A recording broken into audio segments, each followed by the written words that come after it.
Hello friends, कैसे हैं आप लोग। हाँ जी बेटे, आज के इस वीडियो में हम रिवाइज करने वाले हैं Ind AS 36 impairment of assets का। और ये बात तो आपने अपनी स्क्रीन से चेक कर ली होगी।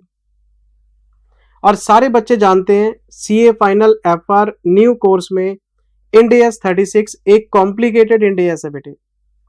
जैसे जैसे हम इंड AS में आगे बढ़ते हैं इसका कॉम्प्लिकेशन बढ़ता जाता है। हमने इसमें सबसे पहले इंडिविजुअल एसेट का इंपेयरमेंट पढ़ा था, फिर हम थोड़ा आगे बढ़े तो कैश जनरेटिंग यूनिट पढ़ा जिसमें हम एसेट्स का ग्रुप बना के इंपेयरमेंट करते हैं। थोड़ा सा और आगे बढ़े तो गुडविल का इंपेयरमेंट मिल गया आपको। थोड़ा सा और आगे गए तो कॉर्पोरेट एसेट्स का इंपेयरमेंट पढ़ा हमने। थोड़ा सा और आगे गए ये मिल गया, थोड़ा सा और आगे गए ये मिल गया। बहुत सारे कॉन्सेप्ट्स हैं सर, बहुत सारे डेफिनेशन, बहुत सारे एक्सप्लेनेशन। मैं कहता हूं बहुत कॉम्प्लिकेटेड इंड AS मानता हूं मैं इसको। और number of question study mat में, RTP में, MTP में, पास्ट एग्जाम में लाइन लगी हुई है सर। तो खैर रिविजनरी वीडियो में मैं क्वेश्चंस तो रिवाइज नहीं करा पाऊंगा बेटे, इतना तो टाइम होता ही नहीं, लेकिन मैं आपको कॉन्सेप्ट सारे रिवाइज करा दूंगा। मतलब जो मैंने आपको 11-12 लेक्चर्स में पढ़ाया, जो मैंने आपको 23-24 घंटे में पढ़ाया होगा, वो मैं आपको 1.5-2 घंटे में समेट के दे रहा हूं। कॉन्सेप्ट सारे टच करके निकलूंगा अभी। एक डिस्क्लेमर हमेशा की तरह, मेरी बोलने की स्पीड कम लगे, स्पीड आपके हाथ में, 2x तक आप इसको देख के बढ़ा के देख सकते हो। तो मैं अपना काम शुरू करता हूं बेटे। मैंने जब आपको क्लास में इंपेयरमेंट पढ़ाया था, सबसे पहले हमने डिस्कस किया था कॉन्सेप्ट नंबर 1। कॉन्सेप्ट नंबर 1 किस चीज पे था? मीनिंग ऑफ इंपेयरमेंट पे। और सारे बच्चों को पता है हम इंपेयरमेंट कहते किसको है? हम कहते हैं impairment reduction in value of assets. जब एसेट्स की वैल्यू में गिरावट आती है तो हम उसको इंपेयरमेंट बोल देते हैं, और उसे हम इंपेयरमेंट लॉस के नाम से प्रॉफिट एंड लॉस में एज एन एक्सपेंस चार्ज कर देते हैं। जब मैं क्लास में क्वेश्चंस कराता हूं तो बड़ी सिंपल सी भाषा यूज करता हूं बार बार, डाउनवर्ड रीवैल्यूएशन। तो डाउनवर्ड रीवैल्यूएशन का मतलब क्या है? एसेट्स की वैल्यू को कम करना। तो वो एक तरह से इंपेयरमेंट का दूसरा नाम है। तो आप इंपेयरमेंट बोलो, reduction in value of asset बोलो, आप उसे डाउनवर्ड रीवैल्यूएशन बोलो, एक ही बात है। लेकिन जब रीवैल्यूएशन होता है अपवर्ड तो वहां पे क्रिएट होता है रीवैल्यूएशन रिजर्व। वो मैं इंड AS 36 में डिस्कस ही नहीं करता क्योंकि रूल्स में है ही नहीं। अगर आपको अपवर्ड जाना है, आपको रीवैल्यूएशन रिजर्व क्रिएट करना है, आप इंड AS 16 में जाके PPE में पढ़ो, रीवैल्यूएशन के सारे रूल वहां पे हैं। तो ये इंड AS क्या डिस्कस करता है? सिर्फ और सिर्फ एक चीज, reduction in value of assets, downward revaluation, upward की बात ही नहीं करता। फिर अगला कॉन्सेप्ट, कैसे पता लगता है कि एसेट्स की वैल्यू में गिरावट आ गई? तो उसका इन्होंने एक फॉर्मूला दिया था। क्या फॉर्मूला था? Carrying amount exceeds recoverable amount. अगर एसेट्स की कैरिंग अमाउंट रिकवरेबल अमाउंट से ज्यादा है तो इसका मतलब आपकी बुक्स के अंदर ओवर स्टेटमेंट जा रहा है। कैरिंग अमाउंट किसको कहते हैं? बुक वैल्यू को। बुक वैल्यू मतलब बैलेंस शीट वैल्यू को, जो बैलेंस शीट में दिख रहा है आपको। कैसे निकलता है ये? Original cost minus accumulated depreciation. मैंने एक एसेट खरीदी, कॉस्ट पे रिकॉर्ड कर ली, उसमें से डेप्रिसिएशन माइनस करना शुरू किया, तो जैसे जैसे डेप्रिसिएशन कटेगा उसकी वैल्यू कम होती जाएगी। वो आपकी बुक वैल्यू है, कैरिंग अमाउंट है, बैलेंस शीट वैल्यू है। तो अगर आपकी बैलेंस शीट के अंदर, मान लो मैंने एक एसेट खरीदी थी 10 लाख में, मैंने इसमें से माइनस कर दिया डेप्रिसिएशन 2 लाख का, तो मेरे पास 8 लाख रुपए की कैरिंग अमाउंट है। मैं बोलूंगा मेरी बैलेंस शीट में एसेट 8 लाख की दिख रही है आफ्टर डेप्रिसिएशन। तो मैं इसका कंपैरिजन करूंगा रिकवरेबल अमाउंट के साथ। रिकवरेबल अमाउंट मान लेते हैं 7 लाख रुपए का है। तो इंड AS 36 ये बात कहता है कि आपकी बैलेंस शीट एसेट के रिकवरेबल अमाउंट से ज्यादा शो कर रही है, तो ओवर स्टेटमेंट हो रहा है। आपको 8 लाख रुपए को 7 लाख रुपए पे लाना चाहिए। तो इसका मतलब क्या है? 1 लाख रुपए का डाउनवर्ड रीवैल्यूएशन कर देना चाहिए, जिसको इंपेयरमेंट लॉस बोलते हैं। और पहली एंट्री मैंने आपको पास कराई थी impairment loss account debit to PPE, और दूसरी एंट्री पास कराई थी P&L account debit to impairment loss. कितने रुपए से? 1 लाख रुपए से। क्यों? 8 लाख रुपए की एसेट को हम 7 लाख रुपए पे ले आएंगे तो अब हमारी जो कैरिंग अमाउंट है वो कैरिंग अमाउंट रिवाइज कर दी हमने। अब हमारी कैरिंग अमाउंट 8 लाख नहीं है, 7 लाख रुपए है, और जो फ्यूचर में डेप्रिसिएशन निकलेगा वो निकलेगा 7 लाख रुपीज के हिसाब से। तो ये जो 7 लाख है इसको मैं रिमेनिंग लाइफ में बांट दूंगा। तो आपकी बुक्स में जब भी ओवर स्टेटमेंट आएगा एसेट्स का, उनकी रिकवरेबल अमाउंट कम दिख रही है आपको, तो बैलेंस शीट को ठीक कर लेना चाहिए आपको ट्रू एंड फेयर प्रेजेंटेशन के हिसाब से। और एक बात हमने और डिस्कस करी थी, ये अभी हम डेफिनेशन लेवल पे चल रहे हैं, बेसिक लेवल पे चल रहे हैं। रिकवरेबल अमाउंट कैसे निकलता है? वैल्यू इन यूज और NSP whichever is higher. अगर आप रिकवरेबल अमाउंट निकालना चाहते हैं तो पहले आपको दो कैलकुलेशंस करने पड़ेंगे, एक वैल्यू इन यूज और दूसरा एनएसपी। वैल्यू इन यूज का फॉर्मूला सारे बच्चों को पता है। जिस एसेट को आप इंपेयर कर रहे हैं, जिस एसेट का इंपेयरमेंट टेस्ट कर रहे हैं, आप चेक करो इसके फ्यूचर कैश फ्लोज क्या हैं। तो इसके जो फ्यूचर कैश फ्लोज हैं इनको पीवी फैक्टर से मल्टीप्लाई करो, मतलब मैं present value of future cash flows निकाल रहा हूं। और ये जो फ्यूचर कैश फ्लोज हैं इसमें एसेट की साल्वेज वैल्यू भी इंक्लूड करनी है। आपके पास एक एसेट है, आप उसे 4-5 साल तक यूज करेंगे तो आपको कैश फ्लोज मिलेंगे, और जब उसकी लाइफ एक्सपायर हो जाएगी तो कुछ स्क्रैप भी मिलेगा, वो भी कैश फ्लो का पार्ट है। तो जितने कैश फ्लोज आपको लगता है फ्यूचर में मिलेंगे, आप उसको आज डिस्काउंट कर लो, तो present value of future cash flows आपका वैल्यू इन यूज है। फिर हमने पढ़ा था एनएसपी। एनएसपी क्या है? मैं इसको यूज नहीं करूंगा, मैं इसको अभी बेचूंगा, देखो इसको बेच के क्या मिलता है। तो किसी भी एसेट के दो ही पर्सपेक्टिव हो सकते हैं, या तो आप उसको आज बेच के देख लो या उसको यूज करके उसके बेनिफिट देख लो। तो एंटिटी को जहां भी मैक्सिमम प्रॉफिट नजर आएगा एंटिटी वहां चली जाएगी। यूज करने का बेनिफिट हाई है तो यूज कर लेंगे, बेचने का बेनिफिट हाई है तो बेच के कुछ नया ले लेंगे। तो इसका फॉर्मूला क्या था? Selling price minus expected cost to sell, disposal cost, net selling price खर्चे वर्चे काट के जो आपको मिलेगा। तो यूज करने का बेनिफिट और बेचने का benefit whichever is higher आपका रिकवरेबल है। आपने साम दाम दंड भेद सारे उसमें कॉन्सेप्ट अप्लाई करके देखे, 7 लाख रुपए से ज्यादा आपको मिल नहीं रहे। आपने यूज भी देख लिया, आपने इसको बेच के भी देख लिया, हायर वैल्यू आपने यहां प्लेस कर दी। इसका मतलब इस एसेट से 7 लाख रुपए से ज्यादा मिल ही नहीं सकता आपको, तो बैलेंस शीट में 8 लाख क्यों दिखा रहे हो? 1 लाख रुपए आप राइट ऑफ करो। ये हमने चैप्टर में स्टार्टिंग में पढ़ा था, अभी चैप्टर हमारा शुरू हुआ ही नहीं, ये तो डेफिनेशन वाला पार्ट है। क्योंकि जब मैंने आपको आगे चैप्टर पढ़ाया था तो वैल्यू इन यूज डिटेल में, एनएसपी डिटेल में, सब चीजें आगे जाके आपको भी मिलेंगी, मैं दिखाता हूं, सब लिखवाया हुआ आपको। ये तो एंट्री लेवल की बातें थी हमारी। तो carrying amount exceeds recoverable amount, तो आपको इंपेयरमेंट लॉस निकाल के राइट ऑफ कर देना चाहिए बेटे, ये कॉन्सेप्ट था। ये देखो मैं आपको चेक कराता हूं, ये हमने क्लास में कॉन्सेप्ट नंबर 1 शुरू किया था अपना, मीनिंग ऑफ इंपेयरमेंट। देखो क्या लिखवाया था आपको मैंने लिखवाया था इंपेयरमेंट का मतलब है reduction in value of asset, इसका दूसरा नाम है downward revaluation. If carrying amount exceeds recoverable amount, excess of carrying amount over recoverable amount is recognized as impairment loss। 8 lakh 7 lakh difference कितना है? 1 लाख आपका इम्पेयरमेंट लॉस है। फिर एक नोट लिखवाया था आपको, अगर रिकवरेबल अमाउंट ज्यादा है, अगर ये 7 लाख की जगह 9 लाख हो जाए,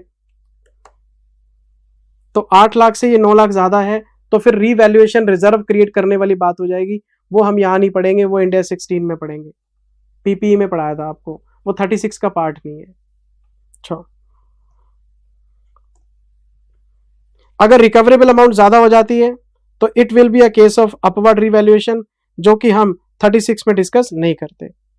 इंपेयरमेंट लॉस का फॉर्मूला क्या था? Carrying amount exceeds recoverable amount, बिल्कुल बेसिक बात है, आप सब कुछ लिखवाया हुआ है। आगे चलते हैं, फिर मैं कॉन्सेप्ट नंबर 2 पे आ गया था। कॉन्सेप्ट नंबर 2 में आपको क्या पढ़ाया था बेटे? डेफिनेशंस पढ़ाई थी, इंपॉर्टेंट डेफिनेशंस।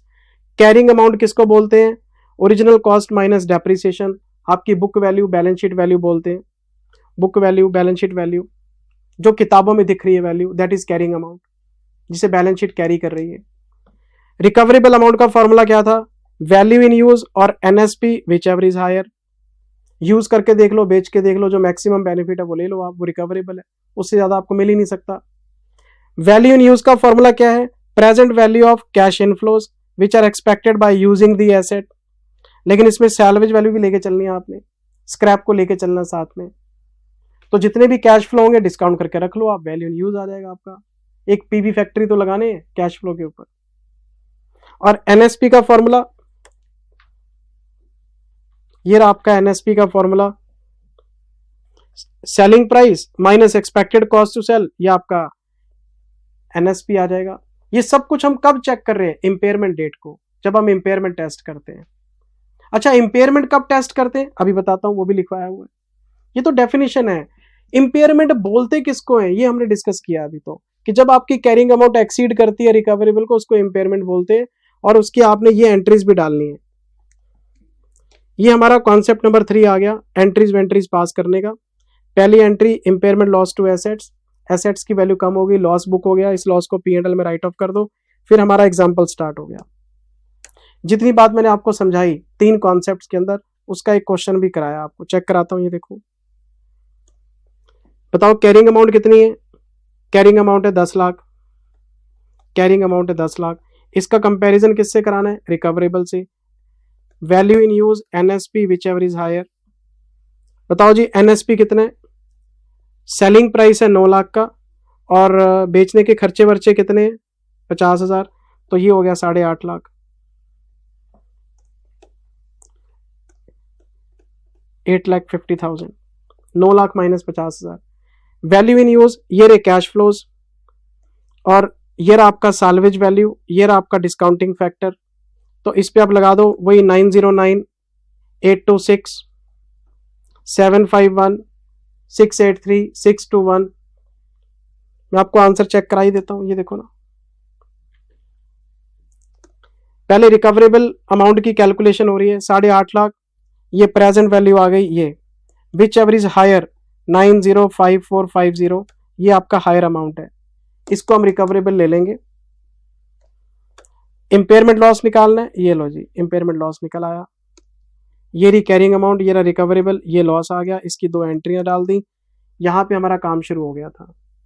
अभी हम एंट्री पे खड़े हैं, अभी हम इंड एस के अंदर घुसे भी नहीं है। ये हमारा एंट्री लेवल डिस्कशन है। मैं जल्दबाजी के मूड में हुई नहीं, मैं आपको सारी बात दिखाना चाहता हूं कि कॉपी पे 0 से 100 तक कैसे पहुंचे थे हम। आपको कंटेंट की वैल्यू पता होनी चाहिए कि कोई भी चीज सीधा स्ट्रेट फॉरवर्ड नहीं लिखवाई हुई है, आपको स्टेप बाय स्टेप सारी चीजें चली हुई है। ये देखो फिर हमने क्वेश्चन नंबर 3 डिस्कस किया हुआ बेटे, स्टडी मैट का क्वेश्चन था, बिल्कुल बेसिक करवाया हुआ आपको। फिर हम आगे बढ़ते गए बढ़ते गए बढ़ते गए, फिर कॉन्सेप्ट नंबर 4 पे आ गए। कॉन्सेप्ट नंबर 4 किस चीज पे है? Assets covered and not covered under Ind AS 36, under the scope, out of the scope दोनों लिखवा रखी है। तो सबसे पहली बात, हमारे इस इंड AS का टाइटल है इंपेयरमेंट ऑफ एसेट्स। तो एसेट्स में क्या क्या आता है? 3 चीजें। कौन कौन सी 3 चीजें? आपके PPE, दूसरा इंटेंजिबल, और तीसरा इन्वेस्टमेंट प्रॉपर्टी। आपको मैंने इंड AS 40 का रिवीजन दिया था। बताओ इंड AS 40 में क्या बोला था मैंने? कॉस्ट मॉडल लगाना है, इंपेयरमेंट लॉस निकाल सकते हो, तो वो 36 के हिसाब से निकलता है। तो ये 3 एसेट्स आपके कवर्ड है यहाँ पे। अब इसमें क्या क्या कवर्ड नहीं है? तो अगर किसी एसेट का इंपेयरमेंट किसी दूसरे इंड AS में स्पेसिफाइड है तो वो वहीं डिस्कस होगा, 36 में डिस्कस नहीं होगा। फॉर एग्जांपल इन्वेंट्री, तो इन्वेंट्री का फॉर्मूला है कॉस्ट और NRV whichever is lower, Ind AS 2 बताता है। इंड AS 2 की बात सुनो। आपके डेफर टैक्स एसेट्स क्रिएट भी इंड AS 12 के हिसाब से होते हैं और रिवर्स भी इंड AS 12 के हिसाब से होते हैं। आपके रिटायरमेंट बेनिफिट्स, इसके अंदर जो प्लान एसेट्स होते हैं उसे इंड AS 19 डील करता है। इंड AS 19 का भी मैंने आपको रिविजनरी वीडियो दे दिया। फिर आपके फाइनेंशियल इंस्ट्रूमेंट्स, फाइनेंशियल इंस्ट्रूमेंट्स की वैल्यूएशन 109 बताता है, एग्रीकल्चरल की वैल्यूएशन 41 बताता है, मिनरल की वैल्यूएशन 106 बताता है। इन सब में से मेरे को सबसे इंपॉर्टेंट पॉइंट लगता है non current assets held for sale. ये भी आउट ऑफ स्कोप है। क्यों? इसके ऊपर लगता है 105 का procedure. Non current assets held for sale को 36 डील ही नहीं करता, कहता 105 में पढ़ो क्या प्रोसेस है।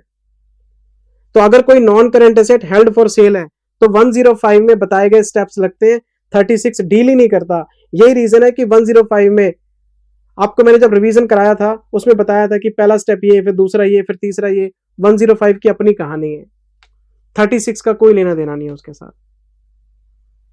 तो हम सिर्फ यहां पे 3 एसेट्स की बात कर रहे हैं, एक आपका पीपीई, दूसरा इंटेंजिबल, तीसरा इन्वेस्टमेंट प्रॉपर्टी। ये अंडर द स्कोप है। और आपको सबको पता है एमसीक्यू आपके सिलेबस में ऐड हो गए हैं 30 मार्क्स के, और एमसीक्यू किसी भी पार्ट पे आ सकते हैं, आपको सारी चीजें रिटेन करनी पड़ेंगी, नहीं तो फिर आप पेपर में जाके ये सोचोगे यार पढ़ा तो था, क्लिक नहीं कर रहा। ये सारी चीजें मैंने इसलिए बारीकी से लिखवाई हैं कि पता नहीं क्वेश्चन कहां से फ्रेम होगा। अच्छा चलो आगे चलते हैं। फिर मैंने आपको होमवर्क में दिए 3-4 क्वेश्चन प्रैक्टिस के लिए। हमारा पहला लेक्चर कंप्लीट हो गया। पहला लेक्चर बिल्कुल बेसिक था, डेफिनेशन लेवल पे था। हम सेकंड लेक्चर के अंदर आ गए और हम खड़े हैं 5वें कॉन्सेप्ट में, रिवर्सल ऑफ इंपेयरमेंट लॉस। मैंने 4 कॉन्सेप्ट कौन कौन से बताए, मैं आपको दोबारा रिवाइज करा के देता हूं। पहले मैंने इंपेयरमेंट लॉस का मीनिंग बताया, फिर मैंने आपको बताया कि इंपॉर्टेंट डेफिनेशंस क्या क्या हैं, फिर मैंने आपको बताया एंट्रीज कैसे पास होती हैं, फिर आपको बताया कौन कौन से एसेट्स कवर्ड हैं, कौन कौन से नहीं कवर्ड। 4 कॉन्सेप्ट तो इसी में निकल गए। 5वां आ गया रिवर्सल का। अब ये रिवर्सल क्या है? इंडिया 36 ये बात कहता है कि अगर आप किसी एसेट का इंपेयरमेंट कर रहे हो कि उसका रिकवरेबल अमाउंट कम है, तो ऐसा भी तो हो सकता है कि सब्सिक्वेंटली उस एसेट की पोजीशन मार्केट में अच्छी हो जाए और उसका रिकवरेबल अमाउंट इंक्रीज हो जाए। अगर उसका रिकवरेबल अमाउंट इंप्रूव हो जाएगा तो आपको अपना राइट ऑफ किया हुआ लॉस रिवर्स भी करना पड़ सकता है। आज रिकवरेबल कम है, आपने लॉस को राइट ऑफ कर दिया, लेकिन सब्सिक्वेंटली फ्यूचर में आपका रिकवरेबल अमाउंट बढ़ गया तो आपको रिवर्सल भी करना पड़ सकता है। तो आपको पता होना चाहिए कितना इंपेयरमेंट लॉस आप रिवर्स कर सकते हो। आमतौर पे ये बोला जाता है जितना इंपेयरमेंट लॉस आपने राइट ऑफ किया उतना रिवर्स कर लो, लेकिन ये बात सच नहीं है। 36 ने डिटेल में बताया कि रिवर्सल कितना अलाउड है, तो हमने इसकी कैलकुलेशन सीखी थी। तो उसके लिए मैंने सबसे पहले ये एग्जाम्पल कराया था आपको, और मैं इस एग्जाम्पल को दोबारा एक्सप्लेन कर देता हूं। इस एग्जाम्पल को एक्सप्लेन कर दूंगा, रिवर्सल आपको याद आ जाएगा। स्टेप्स वगैरह आप पढ़ लेना कि क्या स्टेप्स है, एग्जाम्पल से स्टेप्स बनाते हैं हम। ये देखो क्या एग्जाम्पल है जी। हमारे पास ओरिजिनल कॉस्ट है 10 लाख की, ठीक। इसकी यूजफुल लाइफ कितनी है? 10 ईयर्स। 10 लाख को 10 से डिवाइड करोगे, 1 साल का नॉर्मल डेप्रिसिएशन 1 लाख है। साल्वेज वैल्यू हमें बताई जा रही है निल। अगर साल्वेज वैल्यू होती तो डेप्रिसिएशन कम निकलता, साल्वेज वैल्यू 0 हो तो डेप्रिसिएशन 1 लाख ही निकलेगा आपका। 10 लाख को 10 से डिवाइड कर देंगे हम। फिर हमें बताई जा रही है रिकवरेबल अमाउंट, ध्यान से पढ़ना। At the end of first year 6 lakh रुपए है। लो कर लो बात, एसेट खरीदे हुए पहला साल हुआ है अभी, और फर्स्ट ईयर में ही रिकवरेबल कम हो गया 6 लाख रुपए। तो हमने वर्किंग कैसे बनानी है? हम लिखेंगे 10 लाख, ये हमारी ओरिजिनल कॉस्ट है, मैं माइनस करूंगा डेप्रिसिएशन 1 लाख, तो ये आ जाएगी कैरिंग अमाउंट। कब आ जाएगी? फर्स्ट ईयर एंड में। क्लास में तो चमका चमका के लिखना होता है ना, टाइम लग जाता है, यहां तो रफ में समझा सकता हूं आपको। कैरिंग अमाउंट आ गई, मैंने लिखा रिकवरेबल 6 लाख रुपए, तो 3 लाख रुपए का आपका इंपेयरमेंट लॉस आ गया, और इसकी हमने 2 एंट्रियां डाल दी, impairment loss debit to PPE, और second entry P&L account debit to impairment loss. अब आपकी जो रिवाइज्ड कैरिंग अमाउंट है आफ्टर इंपेयरमेंट वो 6 लाख रुपए है। क्यों? 9 लाख रुपए थी, 3 राइट ऑफ हो गए, 6 लाख रह गए। तो जो रिकवरेबल अमाउंट होता है ये आपके रिवाइज्ड कैरिंग अमाउंट बन जाता है। यहां पे तो हमारा एंट्री लेवल काम हो गया, इंपेयरमेंट हो गया, फर्स्ट ईयर के एंड में खड़े हैं। अब हमें क्वेश्चन में वापस जाना चाहिए। अब हमें क्वेश्चन कहता है जी बी पॉइंट में, at the end of third year, first year के एंड में खड़े, सेकेंड ईयर नॉर्मल निकल गया, थर्ड ईयर भी निकल गया, थर्ड ईयर के एंड में पहुंचे, तो हमें रिकवरेबल नजर आ रहा है 9 लाख रुपए का। 6 लाख रुपए था तो राइट ऑफ कर दिया, 9 लाख है तो बढ़ गया, आपको अपना इंपेयरमेंट लॉस रिवर्स करना पड़ेगा। तो रिवर्सल कितना करना है उसका डिस्कशन कर रहे हैं हम कि रिवर्सल कैसे निकलता है। उसके लिए हमें फिर आंसर में जाना पड़ेगा। हम इसके लिए क्या करेंगे? अभी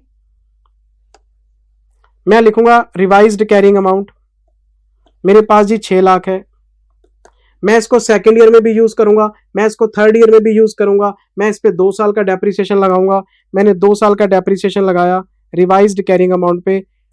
10 साल की लाइफ थी, 1 साल निकल गया, 9 साल बचे हुए हैं, इंटू 2। मैंने इसको डेप्रिशिएट करके देखा तो ये इसका डेप्रिसिएशन बनता है जी। ये आ गई मेरे पास carrying amount 3rd year end में। बताओ जी कितनी आई? माइनस किया मैंने 6 लाख, तो ये आ गया 466667। मेरे पास रिकवरेबल अमाउंट है 9 लाख का, रिकवरेबल अमाउंट 9 लाख का है, तो एप्रिसिएशन आ गया। ये एप्रिसिएशन टोटल है आपका, देखते हैं जरा कितना बनता है। 43333, 4,33,333, ये एप्रिसिएशन आ गया क्योंकि रिकवरेबल बढ़ गया। तो अब आपके सामने चैलेंज ये है, तो क्या ये पूरे का पूरा एप्रिसिएशन आप रिवर्स कर सकते हो? जब इंपेयरमेंट लॉस आया था तो आपने P&L में डेबिट किया था, जब हम इसको रिवर्स करेंगे तो P&L में क्रेडिट करेंगे, तो कितना, क्या ये पूरी अमाउंट P&L में क्रेडिट कर दे? Answer is no. आपको मैक्सिमम अलाउड रिवर्सल निकालना पड़ेगा। तो उसका मैंने आपको एक तरीका बताया था, हम इसके नीचे लिखते हैं calculation of allowed maximum reversal. तो उसकी टेक्निक क्या थी? उसकी एक ही टेक्निक बताई थी कि आपके पास आज ये कैरिंग अमाउंट है, ये कैरिंग अमाउंट है प्रेजेंट जो आपके पास चल रही है। अब आप एक सिचुएशन सोचो, सिचुएशन क्या सोचनी है कि अगर हमने जिंदगी में कभी इंपेयरमेंट किया ही ना होता और मेरी एसेट नॉर्मल डेप्रिशिएट हो रही होती, तो आज मेरी नॉर्मल कैरिंग अमाउंट क्या होती? अगर मेरी पुरानी हिस्ट्री में कोई इंपेयरमेंट नाम की चीज ही ना होती और मैंने एसेट खरीद के नॉर्मल डेप्रिसिएशन लगाया होता, तो मेरी नॉर्मल कैरिंग अमाउंट क्या होती? मैं निकालना चाहता हूं एक ऐसी carrying amount that would have been there if no impairment was done in the past. तो उसका तरीका क्या है? मेरे पास एसेट कितने की थी? 10 लाख की। मेरे पास एसेट 10 लाख की थी, इसकी लाइफ 10 साल थी, मैं 3 साल का डेप्रिसिएशन लगाता 3 लाख रुपए। अगर 10 लाख की एसेट में से 3 का डेप्रिसिएशन माइनस होता नॉर्मल, तो नॉर्मल सिचुएशन में आपकी जो कैरिंग अमाउंट है 7 लाख रुपए होती, क्योंकि पास्ट में कोई इंपेयरमेंट नहीं होता तो डेप्रिसिएशन तो लगाते। 10 लाख में एसेट खरीद के 1-1 लाख रुपए के 3 नॉर्मल डेप्रिसिएशन लगाते, आपके पास आज 7 लाख रुपए की नॉर्मल कैरिंग अमाउंट होती। तो इंडिया 36 कहता है नॉर्मल कैरिंग अमाउंट आप अभी भी शो कर सकते हो। तो आपके पास जो अभी कैरिंग अमाउंट है, आपके पास जो कैरिंग अमाउंट है वो ये है, आप इसको 7 लाख रुपए तक ले सकते हो, इससे ज्यादा रिवर्स नहीं कर सकते, क्योंकि अगर इंपेयरमेंट नहीं भी होता तो भी आपकी बुक्स में 7 लाख से ज्यादा तो आ ही नहीं सकता। 10 लाख की एसेट खरीदी है, 1-1 लाख के 3 डेप्रिसिएशन होते, नॉर्मल कैरिंग अमाउंट आपकी 7 लाख होती, 7 लाख तक आप रखो।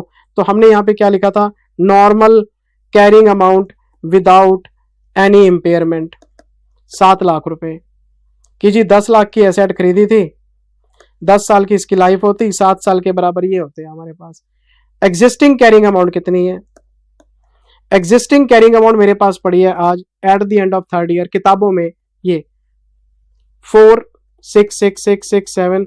तो ये मैक्सिमम रिवर्सल आप कर सकते हैं। कितना आ गया? ये मैक्सिमम रिवर्सल आ गया, ये इससे ज्यादा रिवर्सल आप नहीं कर सकते। अब बताओ आपका एप्रिसिएशन कितना था? आपका एप्रिसिएशन था ये, लेकिन आपको अलाउड कितना है? आपको अलाउड है ये, इतना आप रिवर्स कर लो। बच्चा पूछता है जी बैलेंस का क्या करूं, बाकी के बैलेंस का क्या करूं? तो बाकी के बैलेंस के 2 तरीके हैं। पहला, इग्नोर कर दो।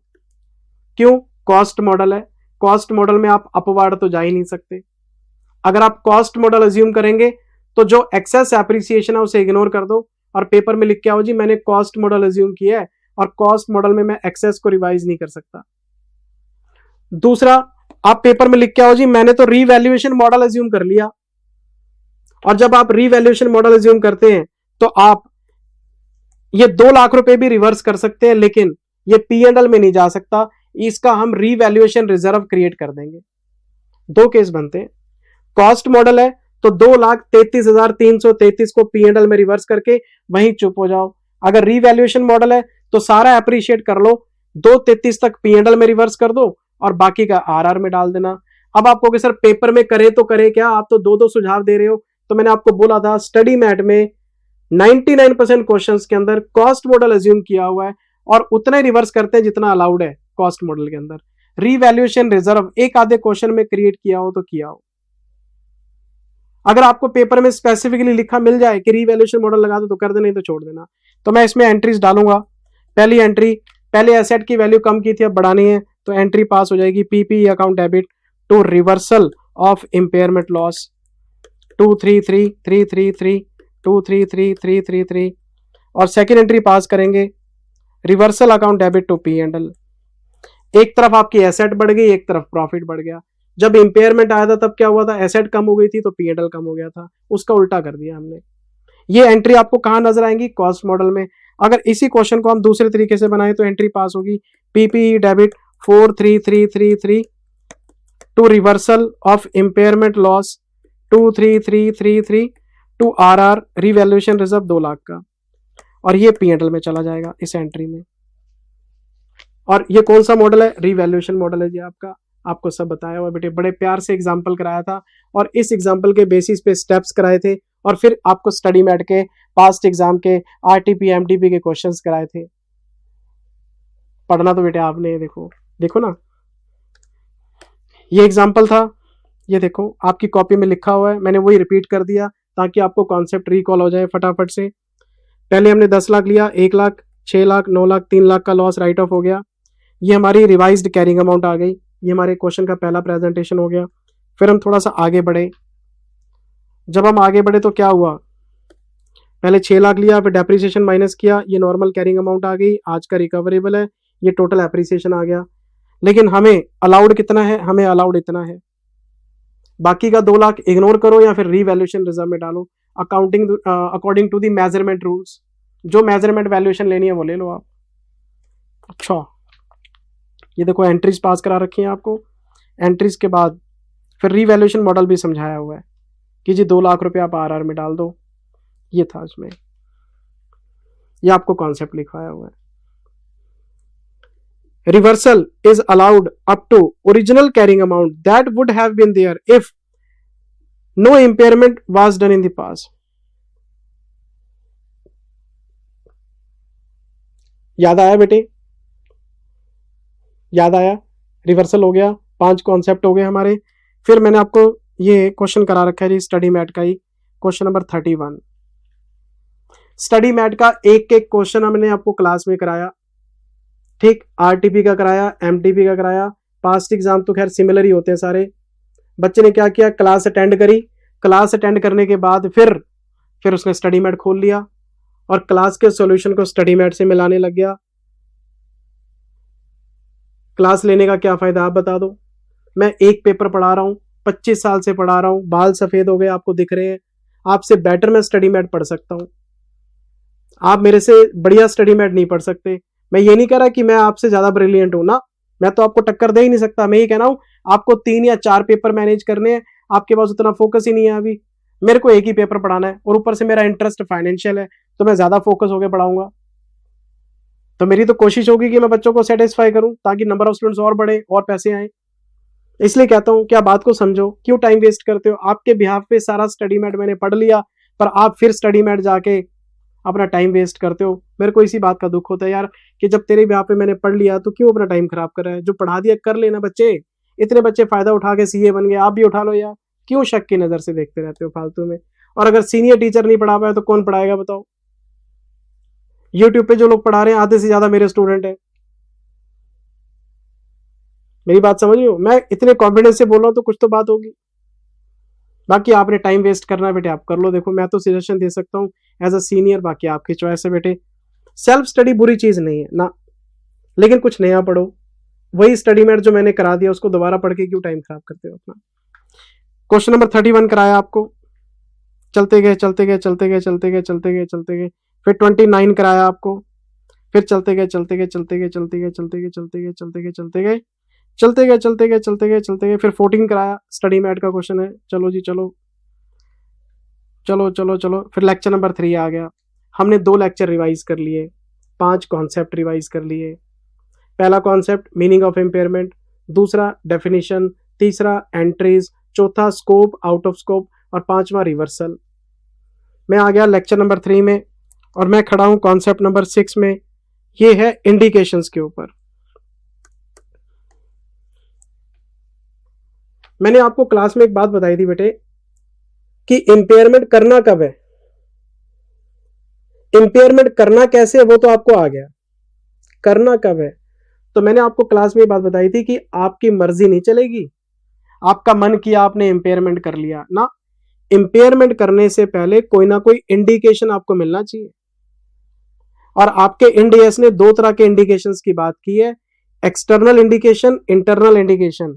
या तो इंडिकेशन आपको बाहर से मिलेगा या आपको अपने इंटरनल, आपको अपनी कंपनी से मिलेगा।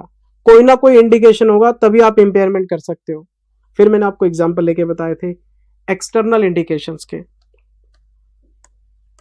एक्सटर्नल इंडिकेशंस क्या थे? 1 2 3 4। पहला, आपने एक गाड़ी खरीदी, वो गाड़ी है मान लो 25 लाख रुपए की। आपको लगा 15% डेप्रिसिएशन लगना चाहिए कार के ऊपर, तो 15% वैल्यू हर साल गिरेगी। लेकिन हुआ क्या, 2 साल के बाद मार्केट में टेक्नोलॉजी चेंज हो गई, कंपनी ने गाड़ी का मॉडल चेंज कर दिया।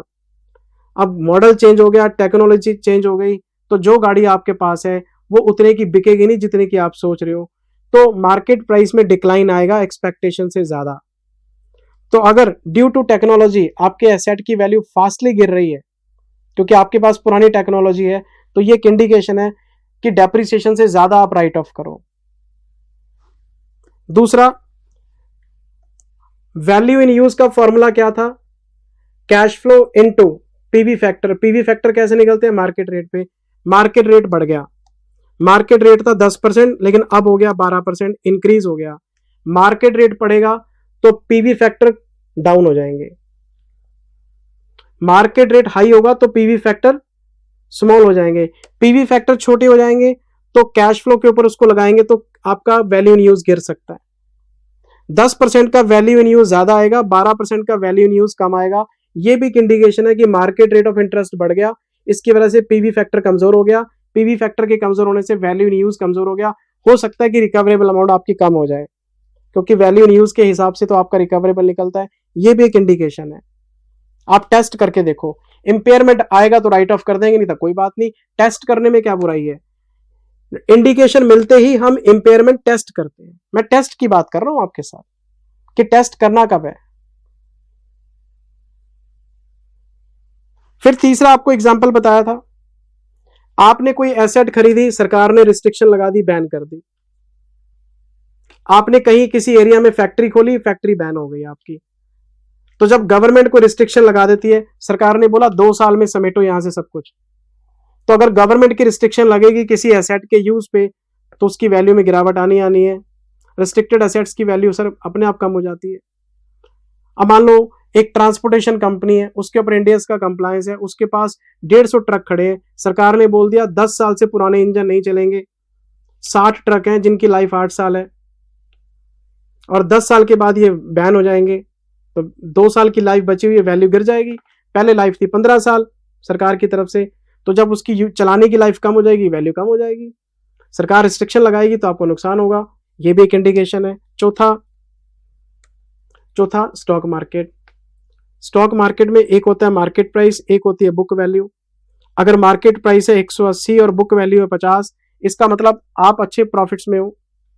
बैलेंस शीट कह रही है 50 रुपए का शेयर है, मार्केट कह रही है 180 रुपए का शेयर है, वैल्यू बनी हुई है। लेकिन अगर मार्केट प्राइस रह जाए 40, तो इसका मतलब आपकी जो बुक वैल्यू है वो मार्केट कैपिटलाइजेशन से हाई है, तो आपकी बैलेंस शीट ओवर स्टेटेड है। ये भी एक इंडिकेशन है, आपको टेस्ट करना चाहिए इंपेयरमेंट का, क्योंकि मार्केट कैपिटलाइजेशन से आपकी बैलेंस शीट का कैपिटलाइजेशन बढ़ गया तो बुक वैल्यू हाई है यहाँ पे। ये चारों इंडिकेशन मैंने आपको डिटेल में बड़े प्यार से एग्जांपल दे दे के, कहानी सुना के बताए थे। फिर आपको मैंने इंटरनल इंडिकेशंस बताए। इंटरनल अंदर की बात है ये। तो पहला, आपने एक एसेट खरीदा, डैमेज हो गया due to fire, due to flood, due to earthquake, due to negligence, आपके स्टाफ ने मशीन खराब कर दी। अगर आपकी कोई एसेट डैमेज हो जाएगी तो डैमेज एसेट्स की वैल्यू कम हो जाती है, आपको इंपेयरमेंट टेस्ट करना चाहिए। दूसरा, आपने एक एसेट खरीदी, उसकी लाइफ है 10 ईयर्स, लेकिन जब आप पहले साल के एंड में पहुंचे, आपको पता लगा अरे यार ये तो बहुत रफली यूज हो गई, ये तो 5-6 साल में खत्म हो जाएगी, तो एसेट की लाइफ रफ यूज की वजह से कम निकली। तो अगर एसेट की लाइफ रैपिडली मतलब गिर रही है तो ये भी इंटरनल इंडिकेशन, आपको फास्ट डेप्रिसिएशन लगाना चाहिए। तो एक्सटर्नल इंडिकेशन हो या इंटरनल हो, दोनों में से कोई ना कोई इंडिकेशन तो होना चाहिए, तभी तो इंपेयरमेंट टेस्ट होगा। अगर इंडिकेशन प्रिवेल नहीं कर रहा, आप इंपेयरमेंट नहीं कर सकते। पहले इंडिकेशन आएगा, फिर इंपेयरमेंट टेस्ट होगा। इंपेयरमेंट टेस्ट होगा तो carrying amount, recoverable amount test करेंगे, फिर एंट्रियां पास होगी, फिर रिवर्सल की बात सोचेंगे। तो शुरुआत कहां से होती है? इंडिकेशन से होती है सर।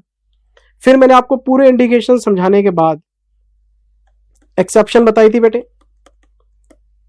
मेरे पास कुछ ऐसे एसेट्स हैं जिनके ऊपर इंडिकेशन हो या ना हो, आपने इंपेयरमेंट टेस्ट करना ही करना है हर साल। मतलब annual impairment test is mandatory whether indication prevails और नॉट। मेरे पास कुछ ऐसे एसेट्स भी हैं, आमतौर पे एसेट्स के लिए इंडिकेशन जरूरी है, लेकिन कुछ ऐसे एसेट्स हैं जिसके लिए इंडिकेशन की जरूरत नहीं, क्योंकि एनुअल इंपेयरमेंट टेस्ट करना ही करना है। मतलब इंडिकेशन ना भी हो तब भी इंपेयरमेंट करेंगे, इंडिकेशन हो तब भी करेंगे। Annual impairment test is mandatory. कौन कौन से एसेट्स बताए थे? पहला गुडविल, और इसका रीजन बताया था इंडिया 38 में कि गुडविल का अमोर्टाइजेशन होता ही नहीं, गुडविल की कोई लाइफ नहीं है। जब इंटर में पढ़ते थे तो AS 14 में अमेलगामेशन में आपको पढ़ाता था कि गुडविल को 5 साल में राइट ऑफ करो SLM बेसिस पे। जब फाइनल में आए तो इंडिया 38 कहता है गुडविल का अमोर्टाइजेशन हो नहीं सकता, तो परमानेंट एसेट है। अगर इसको बुक्स में से हटाना आपने तो इसका एनुअल इंपेयरमेंट टेस्ट करो, हर साल इसको टेस्ट करो तो ये राइट ऑफ हो सकती है, अदरवाइज ये राइट ऑफ ही नहीं हो सकती आपकी। नंबर 2, अगर आपके पास कोई इंटेंजिबल एसेट है और इनकी लाइफ इनडेफिनेट है, आपने स्टॉक एक्सचेंज की मेंबरशिप ले ली, आप बन गए ट्रेडर। मैंने बोला जी ये जो स्टॉक एक्सचेंज ने आपको मेंबर बनाया है ये कितने, वो कहते लाइफ टाइम, स्टॉक एक्सचेंज की फीस देके आप लाइफ टाइम मेंबर बन गए, तो जो लाइसेंस आपको मिला है इनडेफिनेट लाइफ है उसकी, तो अमोर्टाइजेशन कैसे करोगे आप? तो उसका भी एनुअल इंपेयरमेंट टेस्ट मैंडेटरी हो जाएगा। तो अगर किसी इंटेंजिबल की लाइफ डेफिनेट है 10 साल, 15 साल, 20 साल, तो उसका तो इंडिकेशन बेस इंपेयरमेंट होगा, और जिनकी इनडेफिनेट लाइफ है उनका एनुअल इंपेयरमेंट टेस्ट मैंडेटरी है। ये बताया था आपको क्लास में, अभी चेक करा देता हूँ, कॉपी में लिखा हुआ है। तीसरी बात, अगर कोई इंटेंजिबल यूज में नहीं है अभी, not in use, not yet in use, अगर कोई इंटेंजिबल अभी आपके यूज में नहीं है, कैसे यूज में नहीं है? डेवलपमेंट फेज में है। अगर कोई इंटेंजिबल डेवलपमेंट फेज में है, रिसर्च एंड डेवलपमेंट, इंडिया 38 में क्वेश्चंस कराए हुए इसके। रिसर्च का पैसा P&L में जाता है, डेवलपमेंट का कैपिटलाइज करते हैं, लेकिन जब तक वो डेवलप हो रहा है तो उसका हमें इंपेयरमेंट टेस्ट करना पड़ेगा कि कहीं ये फेल तो नहीं हो रहा। और मैंने 3-4 क्वेश्चन कराए हैं आपको जिसमें हम डेवलपमेंट को टेस्ट करते हैं, डेवलपमेंट होते होते टेस्ट हो जाता है हर साल कि कहीं ये फेल तो नहीं हो रहा। तो इन तीनों एसेट्स के ऊपर आपका एनुअल, इन तीनों एसेट्स के ऊपर आपका इंडिकेशन काम नहीं करता, मैंडेटरी है इंपेयरमेंट टेस्ट करना एनुअल बेसिस पे। ये देखो आप,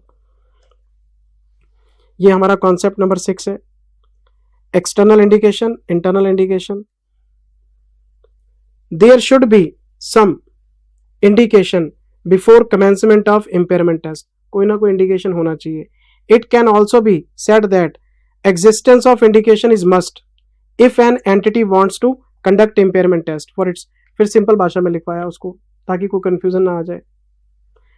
इट मीन्स दैट, फिर दोबारा लिखवाया, we can not execute impairment test without existence of indication, बिना इंडिकेशन के कुछ नहीं हो सकता। फिर हम आगे बढ़े, ये मैंने आपको रीजन बताए, देखो 4 तो ये रहे जो एक एक करके बताए। टेक्नोलॉजी वाला हो गया, मार्केट रेट इंक्रीज हो गया, सरकार ने कोई रिस्ट्रिक्शन लगा दी, अगर मार्केट कैपिटलाइजेशन से आप नीचे, मार्केट कैपिटलाइजेशन कम हो गया और बुक वैल्यू पर शेयर हाई हो गया। फिर इंटरनल इंडिकेशन है, कोई डैमेज हो गया या कोई लाइफ आपकी कम हो गई रफ यूज की वजह से, सब बताया हुआ बेटे, आपको सब लिखा हुआ देखो। फिर आपको एक्सेप्शन भी बताया, ये हमारा कॉन्सेप्ट नंबर 7 है एक्सेप्शन का। एनुअल इंपेयरमेंट मैंडेटरी है, एनुअल इंपेयरमेंट टेस्ट मैंडेटरी है, इंडिकेशन की जरूरत नहीं है। कौन कौन से एसेट्स आपको लिखवाए थे ये देखो, एक तो आपको गुडविल लिखवाया था, एक आपको इंटेंजिबल अनलिमिटेड लाइफ लिखवाया था, और एक इंटेंजिबल जो अभी यूज में नहीं है, जो डेवलपिंग फेज में, वो लिखवाया था। फिर मैं आ गया था कॉन्सेप्ट नंबर 8 में। यहां पे मैंने बात की थी वैल्यू इन यूज को डिटेल में डिस्कस करके।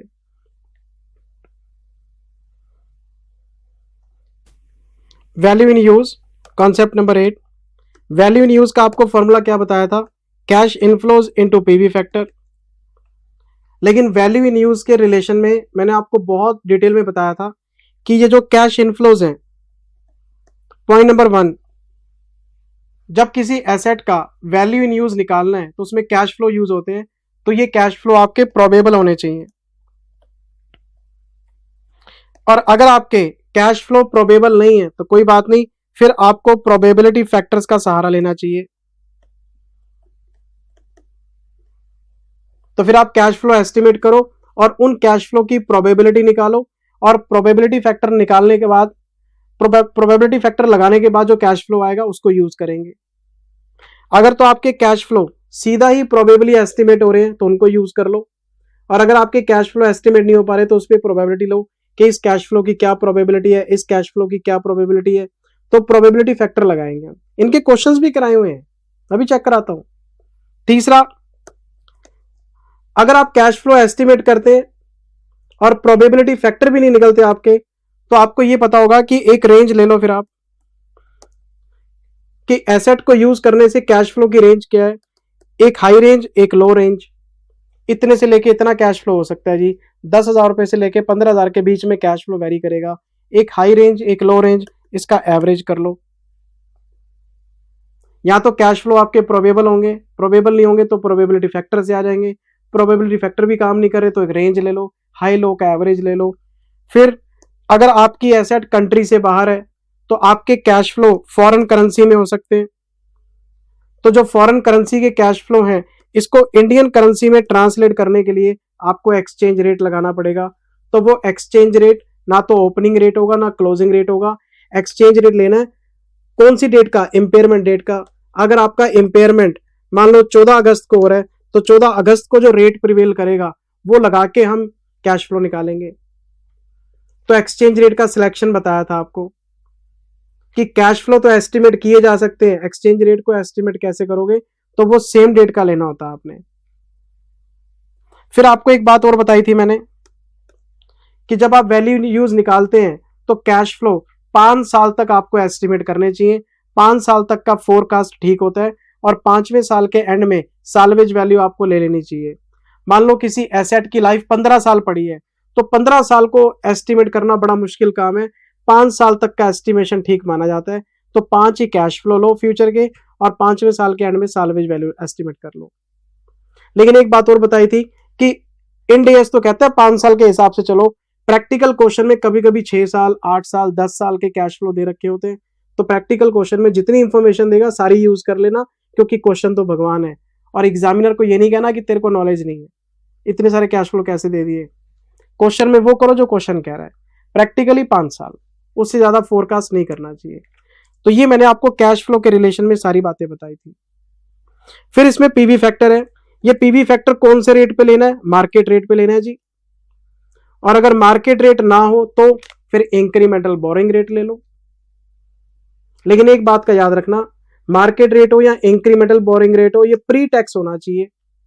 ये पोस्ट टैक्स रेट नहीं होते, प्री टैक्स होते हैं। मैंने बार बार बोलता pre tax, pre tax, pre tax. क्यों? क्योंकि impairment loss as an expense P&L में चार्ज होता है, इनकम टैक्स की कैलकुलेशन तो बाद में होती है। तो जो खर्चा हम निकाल रहे हैं ये बिफोर टैक्स है, तो इसीलिए रेट भी आपको प्री टैक्स लेना है। ये बात याद रखना, पेपर में क्वेश्चंस में 1-2 क्वेश्चन में काम भी आई थी ये कॉन्सेप्ट हमारे। ये देखो, ये हमारा पूरा कॉन्सेप्ट नंबर 8 मैंने आपको बता दिया है। वैल्यू इन यूज का एक्सप्लेनेशन है इसके अंदर, ये देखो। अच्छा जी, ये एक्सप्लेनेशन कैश फ्लो के ऊपर है। पहला, आपको जी प्रोबेबल कैश फ्लो लेने चाहिए। If entity does not have probable cash outflow, अगर प्रोबेबल कैश फ्लो नहीं है तो क्या करें? फिर प्रोबेबिलिटी फैक्टर ले लो, ठीक है। दूसरा, अगर एंटिटी के पास कैश फ्लो रेंज में है तो हाई रेंज लो रेंज का आप एवरेज कर लो। फिर तीसरा, अगर फॉरेन करेंसी में है,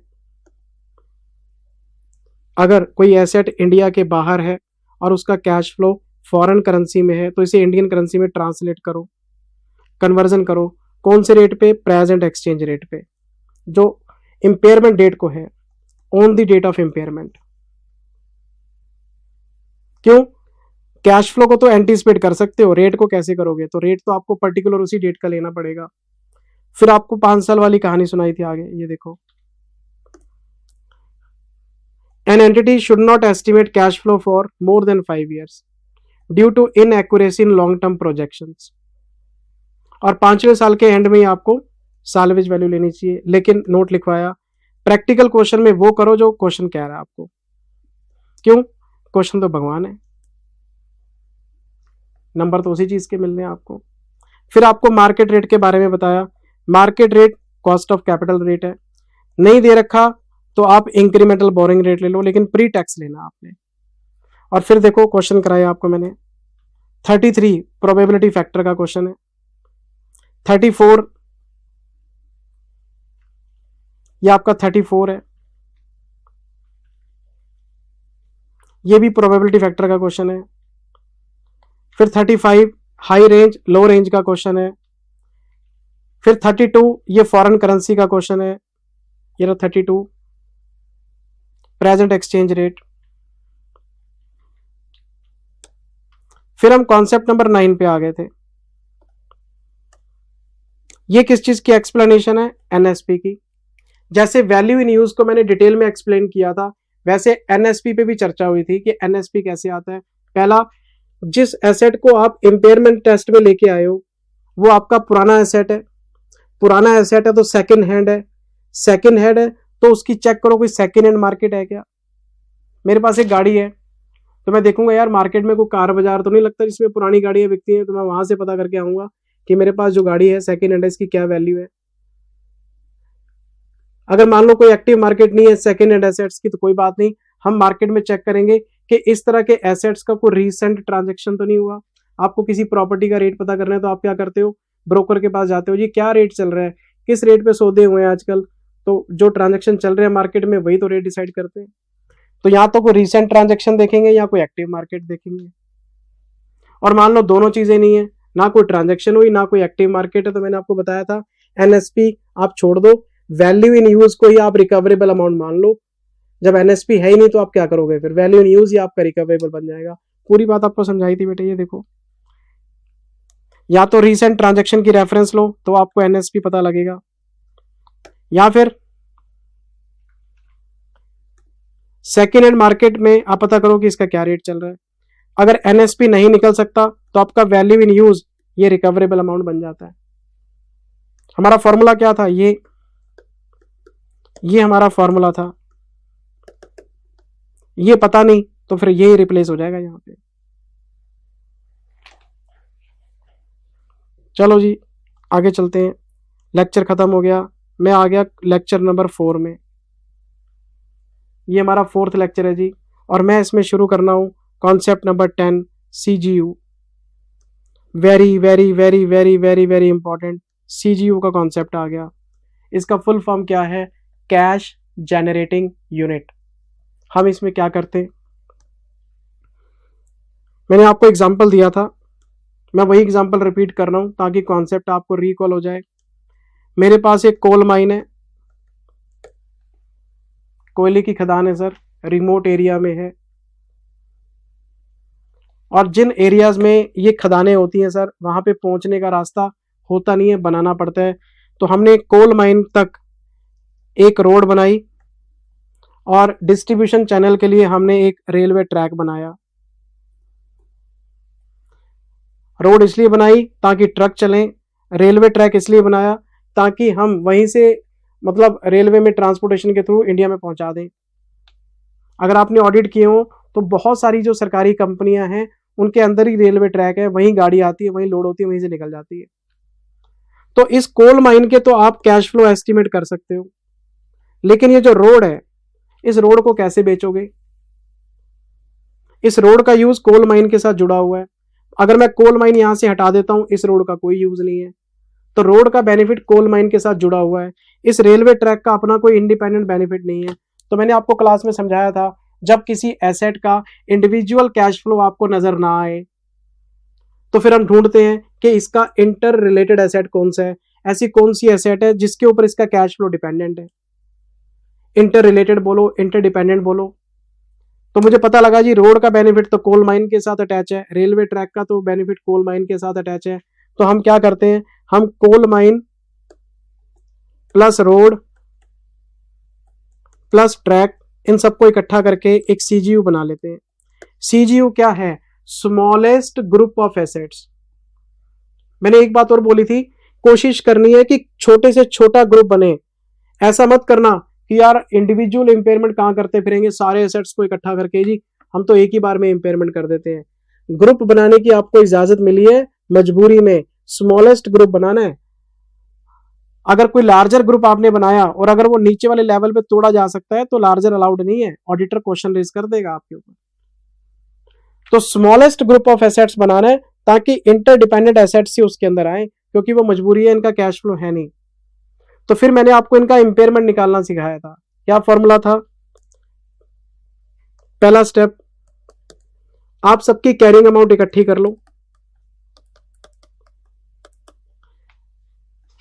रोड की कैरिंग अमाउंट, भाई आपने रोड बनाए हैं, पैसे तो लगाए हैं ना आपने, ट्रैक बना तो पैसे तो लगे ही हैं, कोल माइन है तो उसका लाइसेंस है आपके पास, सबकी कैरिंग अमाउंट इकट्ठी कर लो। हम इसको बोलते हैं सीजीयू की कैरिंग अमाउंट। ये पहला स्टेप हो गया। इसका रिकवरेबल अमाउंट निकाल लो, इंडिविजुअल नहीं निकालना। अगर कैरिंग अमाउंट सीजीयू की है तो रिकवरेबल अमाउंट भी सीजीयू का आएगा, तो जो इंपेयरमेंट लॉस आएगा ये भी सीजीयू का आएगा। अब इस इंपेयरमेंट लॉस को क्या करेंगे, हम इन तीनों पे एलोकेट करेंगे, क्योंकि जो लॉस निकाला ये भी पूरे ग्रुप का निकाला है। जब सबकी कैरिंग अमाउंट इकट्ठी कर दी, सबके रिकवरेबल इकट्ठे हो गए, तो लॉस भी इकट्ठा आया। तो इस लॉस का हमें एलोकेशन करना है। बड़ी सिंपल सा फॉर्मूला बताया था, कैरिंग अमाउंट की रेशो में बांट दो। तो जो एसेट 1 है, एसेट 2 है और जो एसेट 3 है, इसकी जो कैरिंग अमाउंट की रेशो है उसमें इसको एलोकेट कर दो। जिसकी कैरिंग अमाउंट ज्यादा होगी वो ज्यादा लॉस एब्जॉर्ब कर लेगा, जिसकी कैरिंग अमाउंट कम होगी वो कम लॉस एब्जॉर्ब कर लेगा। पूरी कहानी आपको बताई थी बेटे। तो पहले कैरिंग अमाउंट का ग्रुप बनाना है, टोटल कैरिंग अमाउंट लेनी है, टोटल रिकवरेबल लेना है, टोटल इंपेयरमेंट लॉस निकालना है, फिर उस लॉस को एसेट वाइज एलोकेट कर देना है in the ratio of carrying amount, और कैरिंग अमाउंट रिवाइज हो जाएगी आपकी। हो गया इंपेयरमेंट। ये देखो मैं आपको एग्जांपल चेक कराता हूं। ये सीजीयू है, पूरी कहानी सुना रखी है। ये देखो स्टेप्स में, स्टेप्स आप पढ़ लेना, मैं आपको एग्जांपल चेक कराता हूं सीधा। एग्जांपल थोड़ा इंटरेस्टिंग लगेगा आपको, थ्योरी बोरिंग लगेगी। ये देखो ना, आपके पास सीजीयू है, एक कोल माइन है, एक आपके पास रोड है। इंटरनल है यार, इंटरवल लिखा हुआ है, बताओ। दो चार्टेड अकाउंटेंट, दो रैंक होल्डर स्टूडेंट लगे हुए हैं एरर्स को रेक्टिफाई करने में, क्योंकि पहले वाले जो नोट्स थे वो हमने बच्चों को पीडीएफ फॉर्म में वैसे ही बांट दिए थे, उसमें बहुत मिस्टेक्स थी।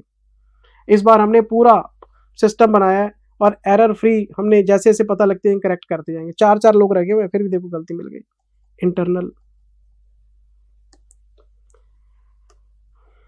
कोल माइन की बताओ कैरिंग अमाउंट कितनी है, 50 लाख। रोड कितने के हैं, 10 लाख के। तो 50 प्लस 10 ये कितना हो गया, 60। बताओ जी इसका एनएसपी कितना है, 42 लाख। एनएसपी है 42। अच्छा, एक्सपेक्टेड कैश फ्लो कितने हैं, 5 साल के, 12 लाख। सालवेज वैल्यू कितनी है, 5 लाख। रेट कितना है, 10%। तो 12 12 12 12 और 17, 909। वो डिस्काउंटिंग फैक्टर लगा देंगे, वैल्यू इन यूज आ जाएगा, वो यहाँ चला जाएगा। विच एवर इज हायर, वो यहाँ चला जाएगा। मैं आपको आंसर चेक कराता हूँ। ये देखो, पहले हमने कैरिंग अमाउंट को इकट्ठा किया, हमारा पहला स्टेप है 60 लाख। फिर हम रिकवरेबल अमाउंट निकाल रहे हैं, एनएसपी और ये रहा value in use, whichever is higher, ये आ गया जी। अब क्या करेंगे, 60 लाख लेंगे, इसमें से माइनस करेंगे 48,58,500, इंपेयरमेंट लॉस आ जाएगा। 60 लाख में से माइनस किया ये, तो इंपेयरमेंट लॉस आ गया 11,41,500। इसको एलोकेट करेंगे कोल माइन में और रोड्स में, किस रेशो में, 5:1। ये कौन सी रेशो है, कैरिंग अमाउंट की रेशो है, 50 लाख और 10 लाख। तो इसको 2 हिस्सों में बांट देते हैं, 5/6 1/6 कैरिंग अमाउंट की रेशो हो जाएगी। ये आ जाएगा 951250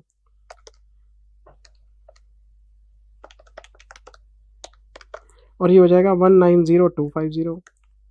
फिर क्या होगा, 50 लाख रुपए की कैरिंग अमाउंट थी, इसमें से ये माइनस हो जाएगा, रिवाइज्ड कैरिंग अमाउंट आ जाएगी। ये 10 लाख रुपए का था, इसमें से ये माइनस कर देंगे, ये रिवाइज्ड कैरिंग अमाउंट आ जाएगी। ये क्वेश्चन है बेटे, ये सीजीयू का पूरा प्रोसेस बताया था, मैं चेक कराता हूँ। ये देखो अगले पेज पे, 60 लाख में से 48 लाख माइनस किए,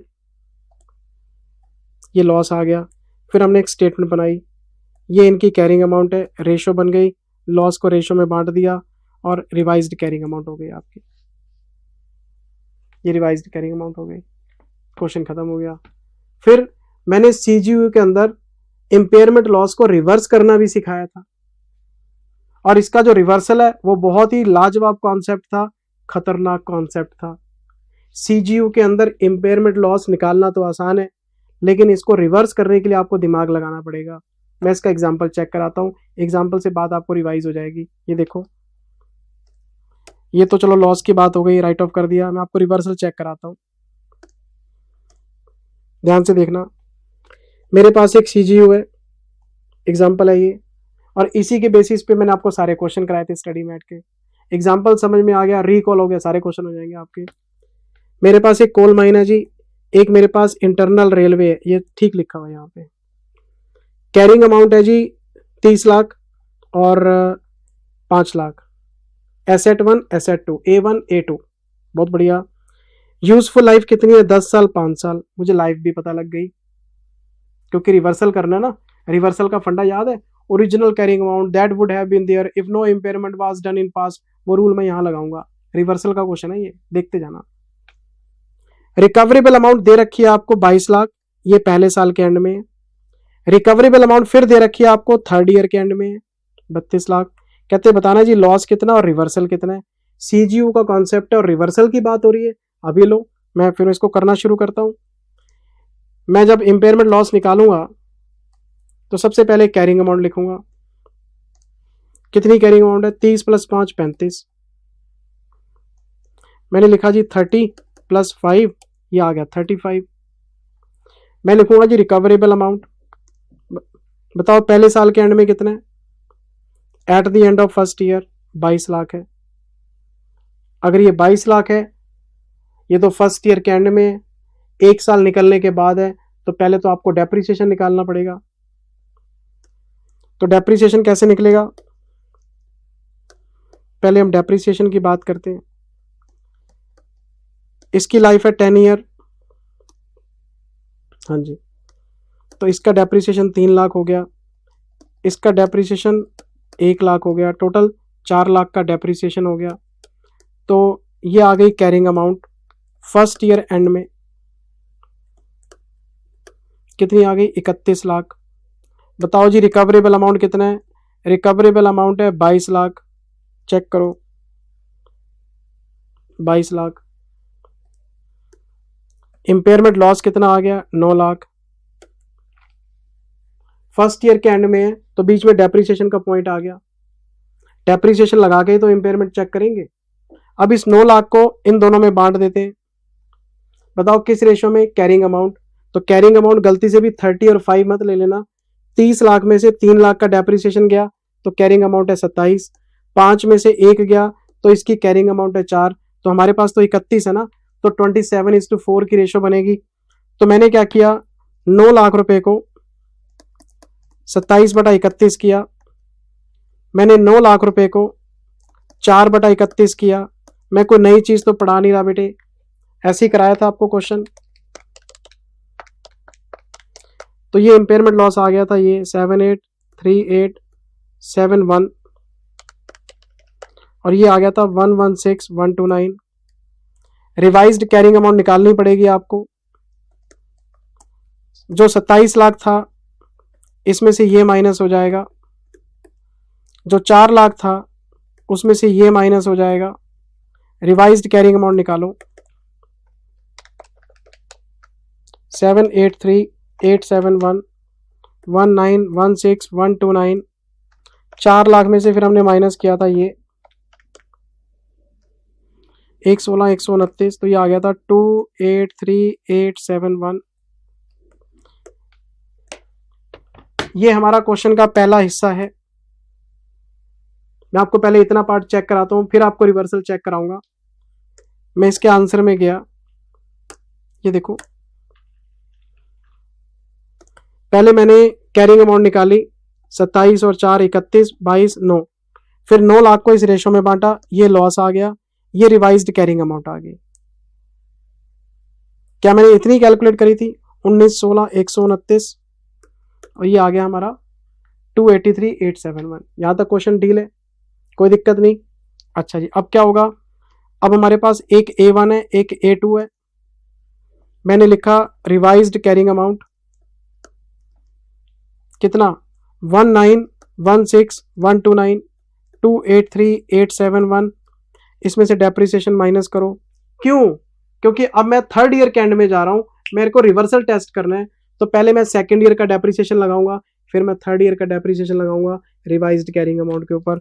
बड़ी सिंपल सी बात है, 19 16 129, इसको डिवाइड करूंगा 9 से, मल्टीप्लाई करूंगा 2 से, क्योंकि 1 साल निकल गया था, 10 साल की लाइफ थी, 9 बचे हुए थे, तो मुझे डिवाइड करना 9 से, इंटू करना 2, 2 साल का डेप्रिसिएशन आ जाएगा। 283871 डिवाइड करूंगा 4 से, मल्टीप्लाई करूंगा 2 से, क्योंकि 5 साल की लाइफ थी, 1 निकल गया, 4 रह गए, 4 में से 2 निकल गए, तो ये मेरे पास आ जाएगी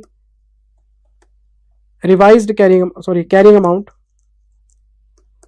थर्ड ईयर के एंड में कितना 19 16 129 divided by 9 into 7, 1490 323, 283871 divided by 4 into 2, 141936। इसका टोटल लगाओ कितना आया 141936, 28 38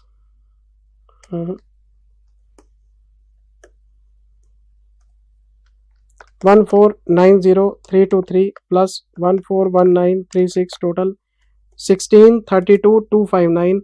ये मेरे पास कैरिंग अमाउंट पड़ी है, ये मेरी प्रेजेंट कैरिंग अमाउंट है। रिवर्सल का प्रोसेस वही है, आप चाहे एक एसेट का करो या सीजीयू का करो। रिवाइज्ड कैरिंग अमाउंट पे हमने फ्यूचर का डेप्रिसिएशन लगा के थर्ड ईयर के एंड की कैरिंग अमाउंट निकाली, जो मेरे पास आज पड़ी है। मैंने फिर क्वेश्चन पढ़ा, मुझे पता लगा कि थर्ड ईयर के एंड में 32 लाख की रिकवरेबल अमाउंट बता रहा है, 32 लाख की। मैंने यहां पे लिखा रिकवरेबल अमाउंट 32 लाख का। ये एप्रिसिएशन आ गया, ये एप्रिसिएशन आ गया 1567741। अब हमें ये देखना है क्या ये एप्रिसिएशन अलाउड है ना, मैक्सिमम लिमिट ऑफ एप्रिसिएशन निकालो। अब वो मैक्सिमम लिमिट कैसे आएगी सोचो, अगर हमने पास्ट में कभी इंपेयरमेंट नहीं किया होता तो वैल्यू क्या होती। मैं फिर दोबारा से सोचना शुरू करता हूं। मेरे पास ये एसेट 30 लाख की थी, इसकी लाइफ 10 साल थी, आज इसकी लाइफ 7 साल के बराबर होती, तो ये 21 लाख की एसेट होती। मैं 3-3 लाख के 3 डेप्रिसिएशन लगाता, 9 लाख रुपए, नॉर्मली मेरे पास 21 होते। ये मेरे पास 5 लाख की एसेट थी, इसकी लाइफ 5 साल थी, 5 में से 3 निकल गए, 2 के बराबर बचे होते 2 लाख, तो मेरे पास टोटल 23 लाख रुपए होते। तो normal carrying amount without any impairment maximum to maximum 23 lakh रुपए होती। अगर पास्ट में कोई इंपेयरमेंट नहीं होता तो मैं नॉर्मल डेप्रिसिएशन लगा रहा होता, 23 लाख रुपए होते। तो मेरे पास आज कितने हैं 16, मैं इसको यहां ले आया 16 32 259, ये मैक्सिमम लिमिट आ गई आपकी, इससे ज्यादा रिवर्सल नहीं हो सकता ना। कॉस्ट मॉडल अज्यूम करते हैं हमेशा 1632259, तो आपको ये अलाउड है सर, ये मैक्सिमम अलाउड है। अब मुझे बताओ इंपेयरमेंट लॉस को आपने कैसे बांटा था, इंपेयरमेंट लॉस को बांटा था कैरिंग अमाउंट की रेशो में, तो जो रिवर्सल आया है रिवर्सल को भी बांटेंगे कैरिंग अमाउंट की रेशो में। कौन सी रेशो, ये रही कैरिंग अमाउंट की रेशो, इस रेशो में बांट दो। ये आपके पास प्रेजेंट कैरिंग अमाउंट है, इस रेशो में आपका जो लॉस है रिवर्स हो जाएगा। कितना लेंदी, कितना बढ़िया, कितना टिपिकल क्वेश्चन था, कितने प्यार से पढ़ाया था आपको बेटे। अगर आप इसकी थ्योरी में चले गए कुछ समझ नहीं आना, मैंने सारी आपको इंडियस में एग्जाम्पल बेस्ड स्टडी कराई थी, ऐसा करना है, फिर ऐसा करना है, फिर ऐसा करना है, फिर ऐसा करना है। जब आपके बात पल्ले पड़ गई थी 2-3 एग्जाम्पल के बाद, फिर स्टेप्स आपको ड्रॉ करके दिए थे। इससे सिंपलेस्ट फॉर्म मैं बेटे आपको दे नहीं सकता। ये देखो आंसर, ये देखो। फिर हम आगे थे इसमें एप्रिसिएशन में, मैं आपको चेक कराता हूं। ये हमारे पास आज कैरिंग अमाउंट है, ये इसका रिकवरेबल है, ये टोटल एप्रिसिएशन आ गया, ठीक है। अब ये पूरा तो अलाउड नहीं है, मैं आपको चेक कराता हूं। मेरे पास आज नॉर्मल कैरिंग अमाउंट होती 23 लाख की, अगर मैंने पास्ट में कोई इंपेयरमेंट नहीं किया होता। आज कैरिंग अमाउंट ये इतना अलाउड है आपको, और इसको किस रेशो में बांटेंगे? कैरिंग अमाउंट की रेशो में। ये रहा कैरिंग अमाउंट की रेशो, इसको रिवर्स कर देंगे। अपनी कॉपी खोलो मेरे बच्चे, कॉपी के अंदर सारे एग्जाम्पल लिखवाए हुए हैं, कॉपी में आपको एक एक एग्जाम्पल कराया हुआ है। एग्जाम्पल को केयरफुली तो आपको रिवाइज करके देना पड़ेगा, मैं तो प्रोसेस आपको रिवाइज करके दे सकता हूं। क्लास में सब डिटेल में पढ़ाया हो मेरे बच्चे। ये सीजीयू का इंपेयरमेंट लॉस और उसका रिवर्सल था। मैं आपको रिवर्सल फिर एक बार बताता हूं कैसे किया। पहले एसेट्स का ग्रुप बनाया, उनकी कैरिंग अमाउंट इकट्ठी की, उनका रिकवरेबल लिखा, उनका लॉस आ गया, लॉस को कैरिंग अमाउंट की रेशो में बांट दिया, कैरिंग अमाउंट रिवाइज कर दी, फिर वो कैरिंग अमाउंट आगे डेप्रिशिएट हुई और एग्जिस्टिंग कैरिंग अमाउंट निकाल ली। फिर हमने उसका कंपैरिजन कराया रिकवरेबल के साथ, टोटल एप्रिसिएशन आ गया, ये अलाउड नहीं है। तो इस कैरिंग अमाउंट का एक और कंपैरिजन कराया नॉर्मल कैरिंग अमाउंट के साथ, इतना आपको रिवर्सल अलाउड है, और इसको आपने कैरिंग अमाउंट की रेशो में फिर रिवर्स कर दिया। कौन सी कैरिंग अमाउंट? जब इंपेयरमेंट किया था तो उस टाइम की कैरिंग अमाउंट, आज रिवर्सल कर रहे हैं तो आज की कैरिंग अमाउंट। बस हो गया काम खत्म। रिवर्सल की एंट्री आपको डालनी आती है। लॉस के लिए हम एंट्री पास करते हैं लॉस टू एसेट, और अब एंट्री पास करेंगे एसेट टू रिवर्सल। खर्चा पीएनएल में डेबिट होता है, ये आपका पीएनएल में क्रेडिट हो जाएगा। ये पूरा प्रोसेस है, मैं आपको चेक कराता हूं क्वेश्चंस के थ्रू। ये देखो, ये मैंने पहले आपको एग्जांपल कराए, एंट्रियां डलवाई, ये रिवर्सल का पूरा आपको प्रोसेस बताया, ठीक। फिर हम आगे लेक्चर नंबर 5 पे, और लेक्चर नंबर 5 किस चीज के ऊपर था? इंपेयरमेंट ऑफ गुडविल के ऊपर था सर। और एक बात सारे बच्चों को पता है कि गुडविल का इंपेयरमेंट होने के बाद गुडविल का रिवर्सल पॉसिबल नहीं है। तो गुडविल को सिर्फ इंपेयर किया जा सकता है, गुडविल को राइट बैक नहीं किया जा सकता। अगर आपके पास कोई पीपी है, कोई इंटेंजिबल है, कोई इन्वेस्टमेंट प्रॉपर्टी है, उसका लॉस राइट ऑफ भी किया जा सकता है, राइट बैक भी किया जा सकता है मैक्सिमम अलाउड लिमिट तक। लेकिन गुडविल में सिर्फ डाउनवर्ड जा सकते हैं, राइट बैक हो ही नहीं सकता। तो रिवर्सल का कॉन्सेप्ट ही नहीं आता, टेंशन फ्री हो गए हम। एक चीज सीखनी है, गुडविल का इंपेयरमेंट। तो इसके लिए मैंने आपको 2 तरीके बताए थे। अगर आप गुडविल को सीखना चाहते हैं तो इसके 2 मेथड थे, या तो आपकी गुडविल एलोकेबल नेचर की होगी या फिर अनएलोकेबल नेचर की होगी। गुडविल आती कैसे है? बिजनेस कॉम्बिनेशन पे। सेल्फ जनरेटेड गुडविल तो बुक्स में आ ही नहीं सकती, तो आपने कोई ना कोई पास्ट में बिजनेस कॉम्बिनेशन किया होगा, उसके साथ ही आई होगी। तो यहाँ पे इंड AS 36 कहता है आपका चाहे एलोकेबल का केस हो चाहे अनएलोकेबल का, तो पहले पता करो कि आपकी गुडविल के साथ कौन कौन से सीजीयू रिलेट करते हैं, क्योंकि गुडविल का अपना तो कोई इंडिविजुअल बेनिफिट है ही नहीं। गुडविल तो कॉर्पोरेट लेवल पे होती है, कंपनी लेवल पे होती है। तो चेक करो गुडविल का बेनिफिट कहाँ कहाँ मिल रहा है। तो इसके पहले सीजीयू आइडेंटिफाई होते हैं कि गुडविल का बेनिफिट किस किस सीजीयू को मिल रहा है। हमने ढूंढ लिया सर। मैंने आपको पहला केस बताया एलोकेबल का। मैं पहला केस एलोकेबल का बताता हूं। मेरे पास एक तो CGU1 है, मैं इनको नाम दे देता हूं, बार बार क्या लिखेंगे। मान लो मेरे पास 3 CGU हैं, A, B और C। मेरे पास इनकी कैरिंग अमाउंट है, कैरिंग अमाउंट 10 लाख, 15 लाख, 12 लाख। मेरे पास इनके रिकवरेबल अमाउंट भी हैं। कितने कितने हैं? मान लेते हैं ये रिकवरेबल अमाउंट है 8 लाख। ये कितना है? ये मान लेते हैं 16 लाख। और ये मान लेते हैं कितना? ये मान लेते हैं 10 लाख। और मेरे पास एक गुडविल है, कितने की गुडविल है मेरे पास? मान लेते हैं 5 लाख की है। कौन सा केस है? एलोकेबल का। क्या मतलब है इसका, ये देखो, ये जो CGU है ABC, ये इस गुडविल को 2:1 की रेशो में शेयर कर रहे हैं। हमने गुडविल का एडवांटेज रेशो निकाल दिया, आपके क्वेश्चन में गिवन होगा, प्रैक्टिकली MBA का काम है। आपके क्वेश्चन में बता रखा होगा कि गुडविल का एलोकेशन किस रेशो में करना है आपने। रेशियो है 2:1, तो हम क्या करेंगे, ABC, यहां लिखेंगे सबसे पहले कैरिंग अमाउंट। बताओ कितनी कितनी कैरिंग अमाउंट है, 10, 15 और 12। इसमें ऐड करेंगे गुडविल 2:1 में। 5 लाख की गुडविल को बांटो तो ये 2 लाख, 2 लाख, 1 लाख। अब इसका लगाओ टोटल, ये हो गया 12, ये हो गया 17, ये हो गया 13। अब रिकवरेबल अमाउंट लिखो, कितने कितने रिकवरेबल है, 8, 16 और 10। ये 8 है, ये 16 है और ये 10 है। इंपेयरमेंट लॉस आ गया। तो करना क्या है, पहले CGU लिखो, इनके कैरिंग अमाउंट लिखो, गुडविल को गिवन रेशियो में बांट दो, तो टोटल मतलब ए के अपने एसेट्स अपनी गुडविल, बी के अपने एसेट्स अपनी गुडविल, सी के अपने एसेट्स अपनी गुडविल, ये टोटल लगा दिया। इसका कंपैरिजन किससे करा दिया, रिकवरेबल के साथ। लॉस आ गया 4, यहां पे आ गया 1, यहां पे आ गया 3। तो मैंने आपको एक तरीका बताया था कि जब आप इंपेयरमेंट लॉस की अकाउंटिंग करेंगे तो पहले गुडविल में एडजस्ट करना है। प्लीज मुझे बताओ इसके हिस्से में गुडविल कितनी आ रही है, 2, तो इसके 2 टुकड़े बनेंगे। पहले हम पूरी की पूरी गुडविल उड़ा देंगे और बाकी ए में राइट ऑफ कर देंगे। तो पहले ए अपना इंपेयरमेंट लॉस गुडविल में सेट ऑफ कराएगा और जो बच जाएगा वो एसेट्स में से जाएगा।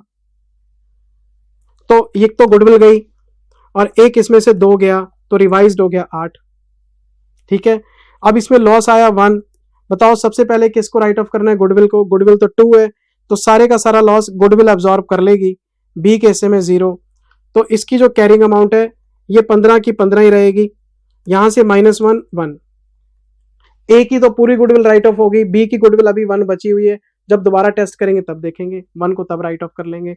मैं सी पे आ गया, इसके 2 हिस्से हैं, इसकी गुडविल है 1 और बाकी सी बियर करेगा, तो इसकी गुडविल तो होगी 0 और इसमें से माइनस करेंगे 2, तो ये 10। ये एलोकेबल का केस आपको बताया था। पहले हर कैश जनरेटिंग यूनिट को लिखो, फिर उसमें गुडविल ऐड करो, फिर रिकवरेबल से कंपेयर करो, फिर लॉस आ गया, लॉस को पहले गुडविल में सेट ऑफ करो, अगर ज्यादा है तो फिर CGU में सेट ऑफ करो, और जब CGU में सेट ऑफ करोगे तो कैरिंग अमाउंट रिवाइज हो जाएगी। ये तो एलोकेबल का केस है। अब सेम क्वेश्चन को हम अनएलोकेबल से देखते हैं। अनएलोकेबल में क्या होगा, ये आपको कभी भी रेशो नहीं बताएगा। मैंने रेशो उड़ा दी। अनएलोकेबल का केस है, मान लो ये अनएलोकेबल का केस है, तो ए, बी और सी, इसका carrying amount, recoverable amount, impairment loss निकाल लो। बताओ जी कैरिंग अमाउंट कितनी है, 10, रिकवरेबल कितना है, 8, लॉस हो गया 2, ये है 15, ये है 16, नील, ये है 12, ये है 10, ये है 2, टोटल कितना हो गया 4। कितना हो गया 4। गुडविल कितनी है, 5, 5 - 4, 1। तो जब हमारे पास रेशो नहीं है तो मैं गुडविल को एलोकेट तो कर ही नहीं सकता, तो मैंने क्या किया, स्टेप्स चेंज कर दिए। अनएलोकेबल में पहले हम CGU का इंपेयरमेंट लॉस निकालते हैं इंडिविजुअल लेवल पे, उस लॉस को इकट्ठा कर लेते हैं, उस लॉस को पहले गुडविल में उड़ा देते हैं ओवरऑल बेसिस पे, अगर बच गया तो उसको CGU पे एलोकेट करते हैं। अब आप ये सोच रहे होंगे सर ये तो 4 है, ये 5 है, एलोकेट तो कुछ हो नहीं रहा। मैं इसको चेंज करके दिखाता हूं। मान लो मैंने इसको कर दिया यहाँ पे 10, तो इसका लॉस हो गया यहाँ पे 5, टोटल हो गया यहाँ पे 9। तो अगर लॉस 9 है तो पूरी की पूरी गुडविल पहले उड़ा दो, ये बच गया 4। इन चारों को इस पे एलोकेट कर दो, किस रेशो में, कैरिंग अमाउंट की रेशो में। ये रेशो 10:15:12। ये अनएलोकेबल का केस है। एलोकेबल थोड़ा ज्यादा समझ में आता है, अनएलोकेबल इनडायरेक्ट समझ में आता है। तो ये पूरा प्रोसेस आपको बताया हुआ है। एक बात और बताई थी, मैं इसी एग्जांपल में चेंजेस करता हूं। ये देखो, अगर मैं इसको 10 की जगह 13 कर देता हूं, इसका लॉस नील हो जाएगा। मैंने टोटल लगाया, ये 7 बन गया। पहले मैं 7 में से गुडविल को राइट ऑफ करूंगा, ये 2 बच गया। अब मैं इसको एलोकेट करूंगा, तो एलोकेट ए और बी पे करूंगा, सी पे एलोकेशन नहीं करूंगा, क्योंकि सी आपको इंपेयरमेंट लॉस शो कर ही नहीं रहा। पिछले एग्जांपल में तीनों लॉस शो कर रहे थे, तो तीनों की कैरिंग अमाउंट बनाई थी। अब हम कैरिंग अमाउंट A/B बनाएंगे 10:15, तो 2 लाख एलोकेट। ये सारे केसेस आपकी कॉपी में एक एक करके बना रखे मेरे बच्चे, आप चेक तो करो। ये देखो, मैं आपको कॉपी से चेक कराता हूं। गुडविल के 2 केस होते हैं, एक होता है अनएलोकेबल, एक होता है एलोकेबल। मैं थोड़ा आगे चला गया, मैंने सबसे पहले बताया अनएलोकेबल। अनएलोकेबल में आपको पता है, आपको सीजीयू के कैरिंग और रिकवरेबल लिखने हैं, लॉस निकालना है, टोटल लगाना है, गुडविल उड़ानी है, बाकी कैरिंग अमाउंट में। इसके स्टेप्स छोड़ो, सीधा एग्जांपल में आओ, आपको ज्यादा समझ में आएगा एग्जांपल। ये देखो, ये 20 है, ये 18 है, तो 2 लाख का लॉस। ये 15 है, ये 11 है, 4 लाख का लॉस। ये 25 है, ये 22 है, 3 लाख का लॉस। टोटल हो गया 9। गुडविल कितनी है? गुडविल है 5 लाख, तो 5 इसमें से उड़ा दो, बाकी कितना बच गया? 4। तो इन चारों को तीनों में एलोकेट कर दो, क्योंकि तीनों का लॉस है। तो क्या रेशो है? 20, 15, 25 कैरिंग अमाउंट की रेशो में। आप आंसर चेक कर लो, यही तो टेक्निक है। ये रहा, पहले 9 लाख का लॉस आया, गुडविल हटा दी, 4 लाख बच गया, उसको रेशो में बांट दिया। बच्चों ने मुझे व्हाट्सएप किया, सर ये कुछ ठीक नहीं लग रहा। मैं कहा ठीक नहीं लग रहा, आपकी बात सही है, पर जो इंडियस कह रहे हैं, मान लो ना, स्टडी मैट के सारे क्वेश्चन ही टेक्निक्स के ऊपर बेस्ड है। मुझे पता है इसमें कुछ लिमिटेशंस है, लेकिन बात करने का फायदा क्या, जब रूल तो हम बदल नहीं सकते। कुछ बातों में घर में जो बड़े होते हैं, जैसे पिताजी हैं हमारे, कुछ बातों में हमें पता है कि ये गलत है, पर पिताजी हैं, बात माननी पड़ेगी। सही गलत का काम ही खत्म हो गया। जो पिताजी ने कह दिया वो ठीक है, जो बड़े भाई ने कह दिया वो ठीक है। कभी कभार नुकसान भी खाना पड़ता है, लेकिन बड़ों की रिस्पेक्ट करनी पड़ती है। आई से ने रूल बना दिया, मान लो चुपचाप, झगड़ा करने का क्या फायदा है। ये भी मैंने क्लास में आपको बात समझाई थी पूरी डिटेल में कि कहाँ लिमिटेशन है, क्या है क्या नहीं है। कोई फायदा नहीं ना बेटे उस चीज़ का। फिर मैं आपको अगला एग्जांपल चेक कराता हूँ, ये भी अनएलोकेबल का कराया था आपको। ये देखो, ये 32 है, ये 30 है, 2 लाख का लॉस। ये 24 है, ये 18 है, 6 लाख का लॉस। ये 20 है, ये 24 है, 9 लॉस। टोटल 8। गुडविल कितनी है? 4 लाख, 4 बच गए। तो अब मैं इसको सी में एलोकेट नहीं कर सकता, क्योंकि सी में लॉस नहीं है।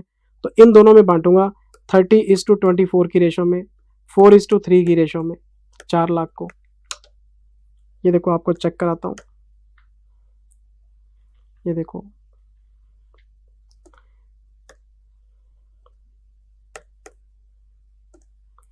छः 2 8 4, ये 4 आ गया। फिर उसके बाद हमने कैरिंग अमाउंट की रेशो बनाई, इन दोनों में बांट दिया। सी लिया नहीं, we have not considered C in the ratio of carrying amount because it does not have any impairment loss. कोई लॉस है ही नहीं सी के, इसमें कैसे एलोकेट कर दोगे आप। तो पहले गुडविल को राइट ऑफ कर रहे हैं, फिर सीजीयू को राइट ऑफ कर रहे हैं। ये अनएलोकेबल का केस है। फिर मैं आपको लेके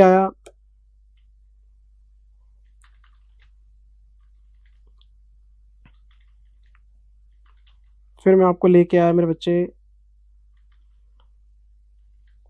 ये एलोकेबल का केस आ गया। एलोकेबल में एक स्टेटमेंट बना के दिखाइए आपको क्या करना है। स्टेटमेंट छोड़ो, एग्जाम्पल में चलते हैं, एग्जाम्पल जल्दी समझ में आते हैं। ये देखो, यहाँ पे रेशो मिलेगी आपको 5:4:1। तो पहले हमने लिखा A, B, C, इनकी कैरिंग अमाउंट बताओ कितनी है? 28, 21, 18। इसमें गुडविल ऐड करो 5:4:1 में, 10 लाख की गुडविल है, तो 5:4:1 टोटल लगा दिया 33, 25, 19। रिकवरेबल अमाउंट कितना है? 25, 16 और 22। लॉस कितना आ गया? 8, 9 और 3 का लॉस ही नहीं है इसमें, तो ये लो, है ही नहीं लॉस। इसके 2 टुकड़े करेंगे, पहले गुडविल उड़ा दो और बाकी सीजीयू में एडजस्ट कर दो। तो 28 में से 3 माइनस करेंगे 25, फिर आपका 9 है, इसके 2 हिस्से हैं, 4 और 5, तो 21 है, इसमें से 5 माइनस करेंगे तो 16। ये आपका एलोकेबल का केस है बेटे। इसमें हम क्या करते हैं, सीजीयू को पहले गुडविल में एलोकेट करते हैं, टोटल लगाते हैं, लॉस निकालते हैं, फिर उसको स्प्लिट ऑफ करते हैं। अलग अलग टेक्निक्स हैं आपकी। अगर गुडविल का बेनिफिट सीजीयू में डायरेक्टली एप्लीकेबल है तो एलोकेबल का केस है, अगर आप डायरेक्टली रेशो नहीं बना सकते तो अनएलोकेबल का केस है। क्वेश्चन में दे रखा होगा आपको, रेशो मिल जाए तो एलोकेबल है, ना मिले तो फिर अनएलोकेबल है। ये देखो आप क्या किया हुआ इन्होंने, पहले 28 लिया, 21 लिया, 18 लिया, गुडविल ऐड कर ली, टोटल रिकवरेबल आ गया, फिर उन्होंने लॉस निकाल लिया, पहले गुडविल को उड़ा दिया। पूरी वर्किंग वही है बेटे, देखो आप पूरी वर्किंग वही है, स्क्रीन के ऊपर लगा हुआ है, मेरे को पॉज करके आप प्रोसेस चेक कर सकते हो। मेरे को नहीं देखना स्क्रीन पे, आपकी कॉपी आपके पास है, कॉपी खोलो उसमें मिल जाएगा आपको। बस कॉपी आपके न्यू रिकॉर्डिंग्स की होनी चाहिए। जिन बच्चों के पास ओल्ड रिकॉर्डिंग्स हैं उनके एग्जाम्पल अलग हो सकते हैं, लेकिन बात वही है जो मैं बता रहा हूं। क्यों, ये तो सेल्फ क्रिएटेड एग्जाम्पल्स होते हैं, फिगर्स बदलते रहते हैं बेटे, जो दिमाग में आते हैं वो लिख देता हूं क्लास में, प्रोसेस समझाना होता है सिर्फ। अच्छा जी, फिर गुडविल के बाद लेक्चर नंबर 6 आ गया, स्टडी मैट का क्वेश्चन नंबर 23 कराया आपको, गुडविल का क्वेश्चन था ये। फिर 43 कराया, ये भी स्टडी मैट का था, ये भी गुडविल का क्वेश्चन था।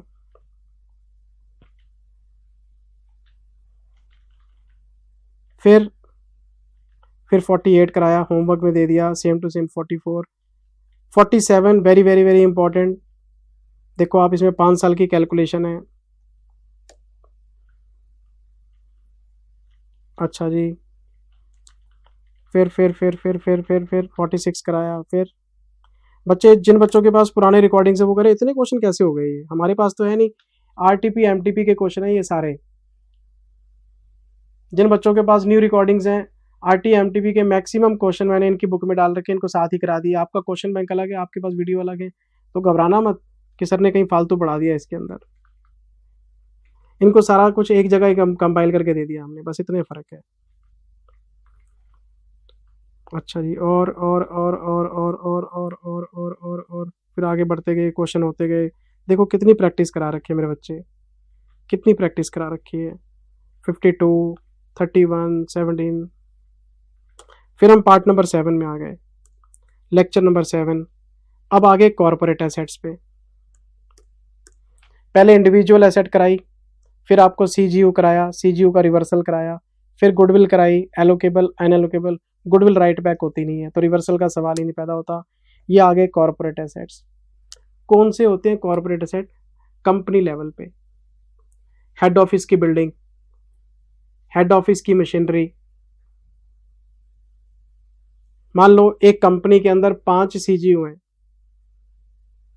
ठीक, लेकिन कॉर्पोरेट बिल्डिंग है जो हेड ऑफिस है, उसका एडवांटेज तो सबको ही मिल रहा है। जो आपके कॉर्पोरेट एसेट्स होते हैं उनका इंडिविजुअल कैश फ्लो तो होता ही नहीं, वो तो बाकी सीजीयूज को हेल्प करते हैं कैश फ्लो जनरेट करने में।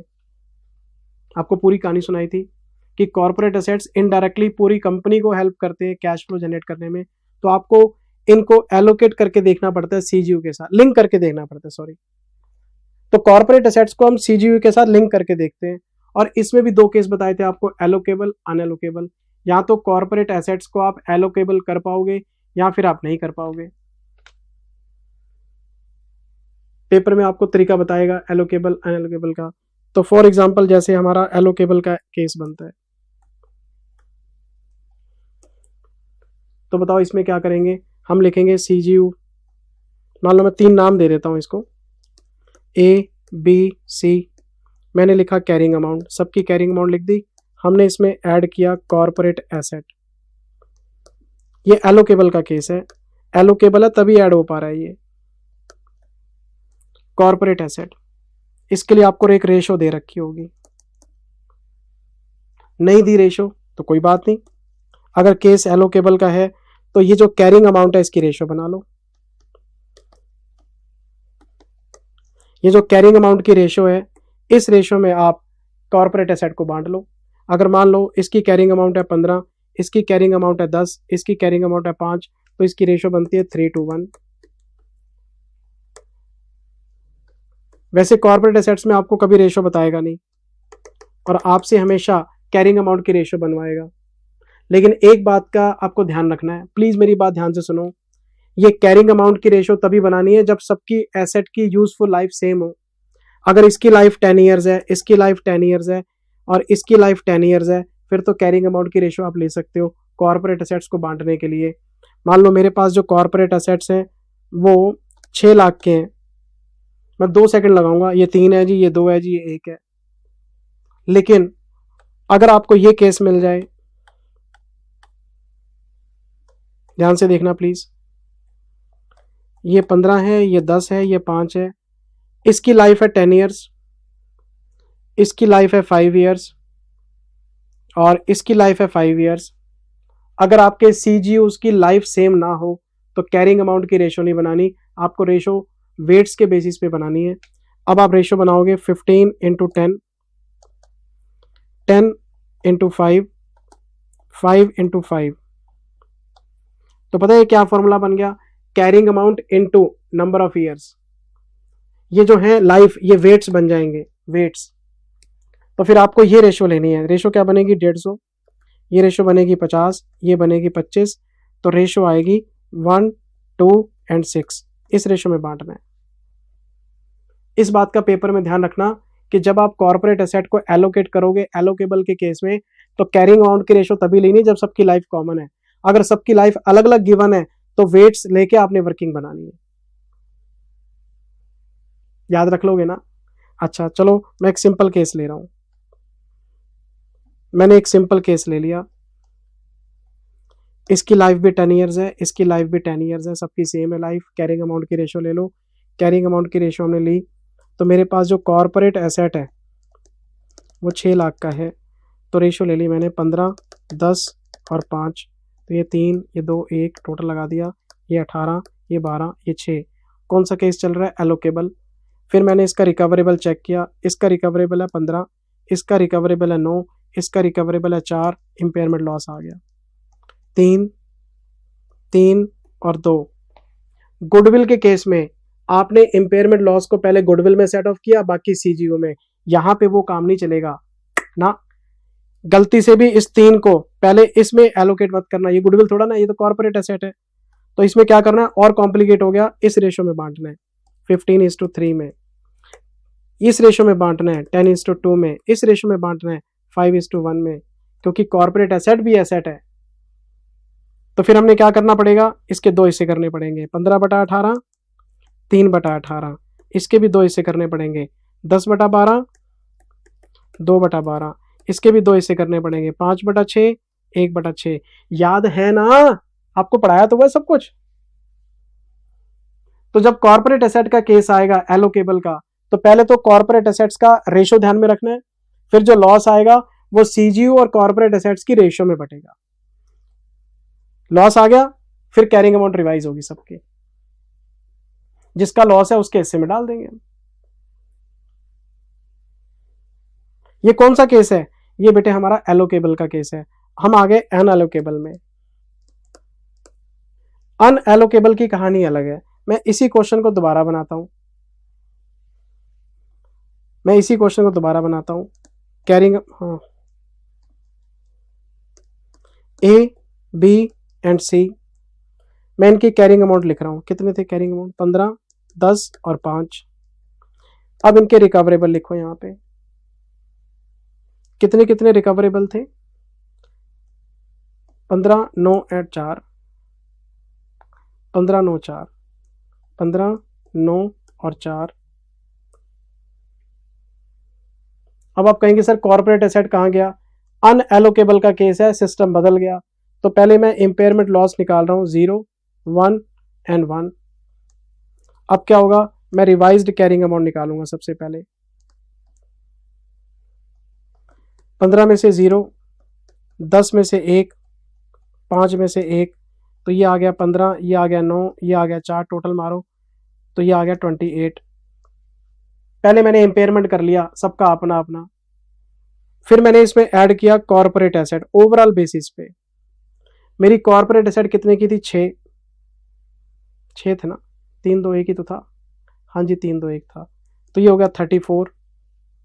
अब आप कंपनी की वैल्यू पता करो, कंपनीज वैल्यू। क्यों? सारे सीजीओ ले लिए, उसमें सारे कॉर्पोरेट एसेट ऐड कर दिए, तो कंपनी के टोटल एसेट्स तो हो गए। कंपनी की वैल्यू पता करो। कंपनी की वैल्यू क्वेश्चन में दे रखी होगी। अगर मान लो कंपनी की ओवरऑल वैल्यू 29 है, तो इसका मतलब जो इम्पेयरमेंट लॉस कंपनी लेवल पे निकलेगा वो 5 है, और ये सारे का सारा कॉर्पोरेट एसेट में चला जाएगा, क्योंकि सीजीयू का लॉस तो आप राइट ऑफ कर ही चुके हैं, कॉर्पोरेट एसेट्स का रह गया, तो ओवरऑल जो है कॉर्पोरेट एसेट्स को राइट ऑफ कर दो। ये पूरी कहानी आपको बेटे मैंने बताई थी। अपनी कॉपी खोलो, मुझे पॉज करो और चेक करो कि क्या ऐसे एग्जाम्पल सॉल्व किए थे हमने, और इन्हीं के बेसिस पे हमने क्वेश्चन किए थे। मैंने आपको थ्योरेटिकल स्टेप बता के बोर किया ही नहीं कि ये स्टेप लगा लो, ये लगा लो, ये लगा लो। आपको सीधा एग्जाम्पल रिवाइज करा दिए कि ये पढ़ के आए हो। कंपनी की वैल्यू आपको देगा, जब आपने सारे सीजीयू ले लिए, आपने कॉर्पोरेट एसेट ले लिए, पूरी कंपनी लेवल पे आ गए, तो आपका रिकवरेबल अमाउंट कंपनी लेवल पे दे रखा होगा कि कंपनी की ये वैल्यू है। तो अगर कंपनी की वैल्यू इससे कम है तो लॉस आ गया, लॉस कॉर्पोरेट एसेट का है, क्योंकि सीजीयू का तो बुक हो ही चुका। और अगर ये लॉस मान लो ये वैल्यू मान लो ये 37 है, तो no impairment loss, corporate asset को राइट ऑफ नहीं करेंगे हम। लॉस आएगा तो राइट ऑफ कर लेंगे, क्योंकि कॉर्पोरेट एसेट की टेस्टिंग हो रही है यहाँ पे। अनएलोकेबल का केस है, ये देखो आपको कराया हुआ क्लास के अंदर। Impairment of corporate assets, allocable, unallocable. तो पहला केस क्या है? एलोकेबल का। मेरे पास कॉर्पोरेट एसेट कितने की है? 20 लाख की। चेक कराता हूँ बेटे आपको। मेरे पास कॉर्पोरेट एसेट है 20 लाख की, रिलेटेड सीजीयू है 2 ए और बी, ये इनकी कैरिंग अमाउंट है। कैरिंग अमाउंट की रेशो क्या बनती है? 4:2, 2:1। तो मैं क्या करूँगा? ए लूँगा, बी लूँगा, यहाँ लिखूँगा 40, यहाँ लिखूँगा 20। मैं इसमें कॉर्पोरेट एसेट यहीं ऐड कर देता हूँ 2:1 में। 20 लाख है,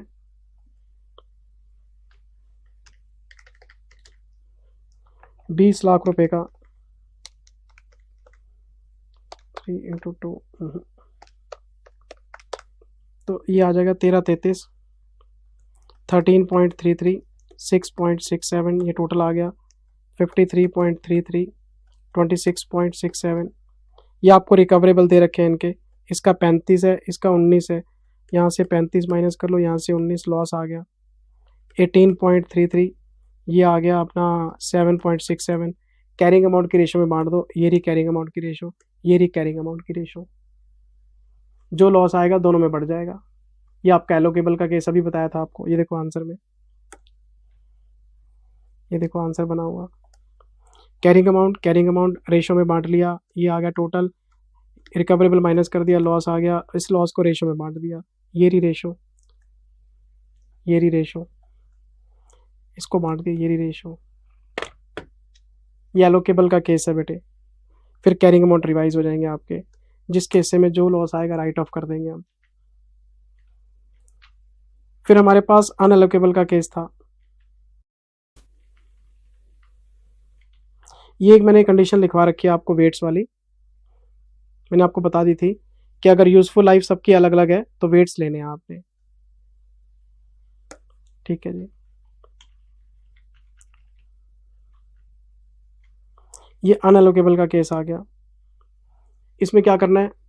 कॉर्पोरेट एसेट आपकी 8 लाख की है, 2 सीजीयू है 40 लाख का, और ये है हमारे पास 2 80 का, नहीं 28 लाख का।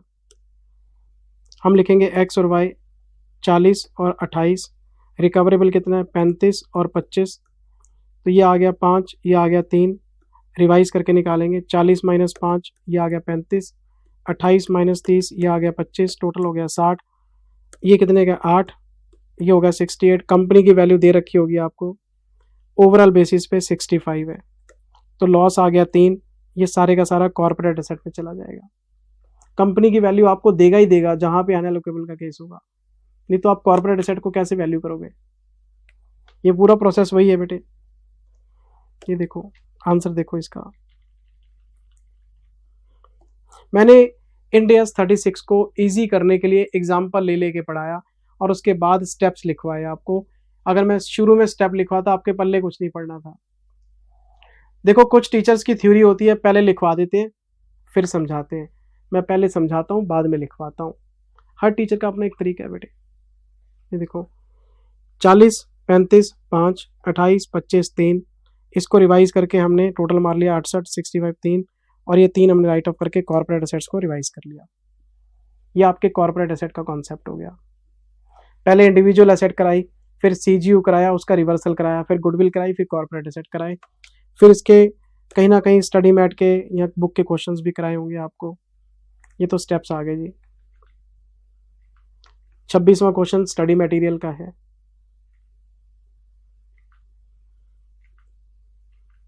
फिर 40वां क्वेश्चन होमवर्क में दिया। फिर मैं पार्ट नंबर 8 में आ गया। ये बहुत इंपॉर्टेंट कॉन्सेप्ट है। Part number 8, lecture number 8, concept number 14 में आ गया, इम्पेयरमेंट ऑफ गुडविल। अब बच्चे सोचते हैं सर गुडविल का इम्पेयरमेंट तो आपने करा दिया, एलोकेबल अनएलोकेबल। नहीं, ये गुडविल का इम्पेयरमेंट है सीएफएस वाला, कंसोलिडेटेड फाइनेंशियल स्टेटमेंट वाला, कि सीएफएस के अंदर हम गुडविल को कैसे इम्पेयर करते हैं। अगर आप सीएफएस में गुडविल लिखते हो तो पहले आपको सीएफएस की अकाउंटिंग याद रखनी पड़ेगी। कंसोलिडेटेड फाइनेंशियल स्टेटमेंट्स, आपको पता है ये होल्डिंग प्लस सब्सिडरी के कॉन्सेप्ट के ऊपर बेस्ड होती है, याद है ना आपको। जब होल्डिंग सब्सिडरी में पैसा लगाता है तो डेट ऑफ एक्विजिशन को काम करता है 103, और डेट ऑफ एक्विजिशन के बाद जब आपको रिपोर्ट अपडेट करनी होती है तो 110 में होती है। आप रिविजनरी वीडियो देख रहे हो, मतलब आपने सारा सिलेबस पढ़ लिया है, तो सीएफएस आपको याद आना चाहिए। हम जिस दिन शेयर परचेज करते हैं उसको बोलते हैं डेट ऑफ एक्विजिशन। उस दिन होल्डिंग एक एंट्री पास करता है सीएफएस बनाने के लिए, net assets debit fair value to PC और टू एनसीआई, और जो डिफरेंस आता है वो गुडविल आ जाती है, जो भी ये एंट्री पास होती है। मान लो हमने नेट एसेट्स खरीदे हैं 100 रुपीज़ के, और मैंने इसके लिए 70% शेयर खरीदे, 70% मैंने इसके लिए पे किए हैं 150 रुपये। एनसीआई को निकालने के दो तरीके। अब आती है मेन बात। एनसीआई को निकालने का पहला तरीका प्रोपोर्शनेट मेथड। एनसीआई का जो प्रोपोर्शनेट मेथड है ये कहता है नेट एसेट्स लो, इसका 30% ले लो, आपका ये एनसीआई है। जो नेट एसेट्स हैं उसका 30% निकाल लो, ये रहे नेट एसेट्स, इसका 30%। एनसीआई कौन है? नॉन कंट्रोलिंग इंटरेस्ट, जो हिस्सा होल्डिंग के पास नहीं है वो आउटसाइडर के पास है। तो मैंने नेट एसेट्स लिए, 30% निकाला, 30 लिख लिया, गुडविल आ गई 80। तो जब मैं एनसीआई की वैल्यूएशन नेट एसेट्स के बेसिस पे करता हूं तो इसको प्रोपोर्शनेट क्यों बोलते हैं?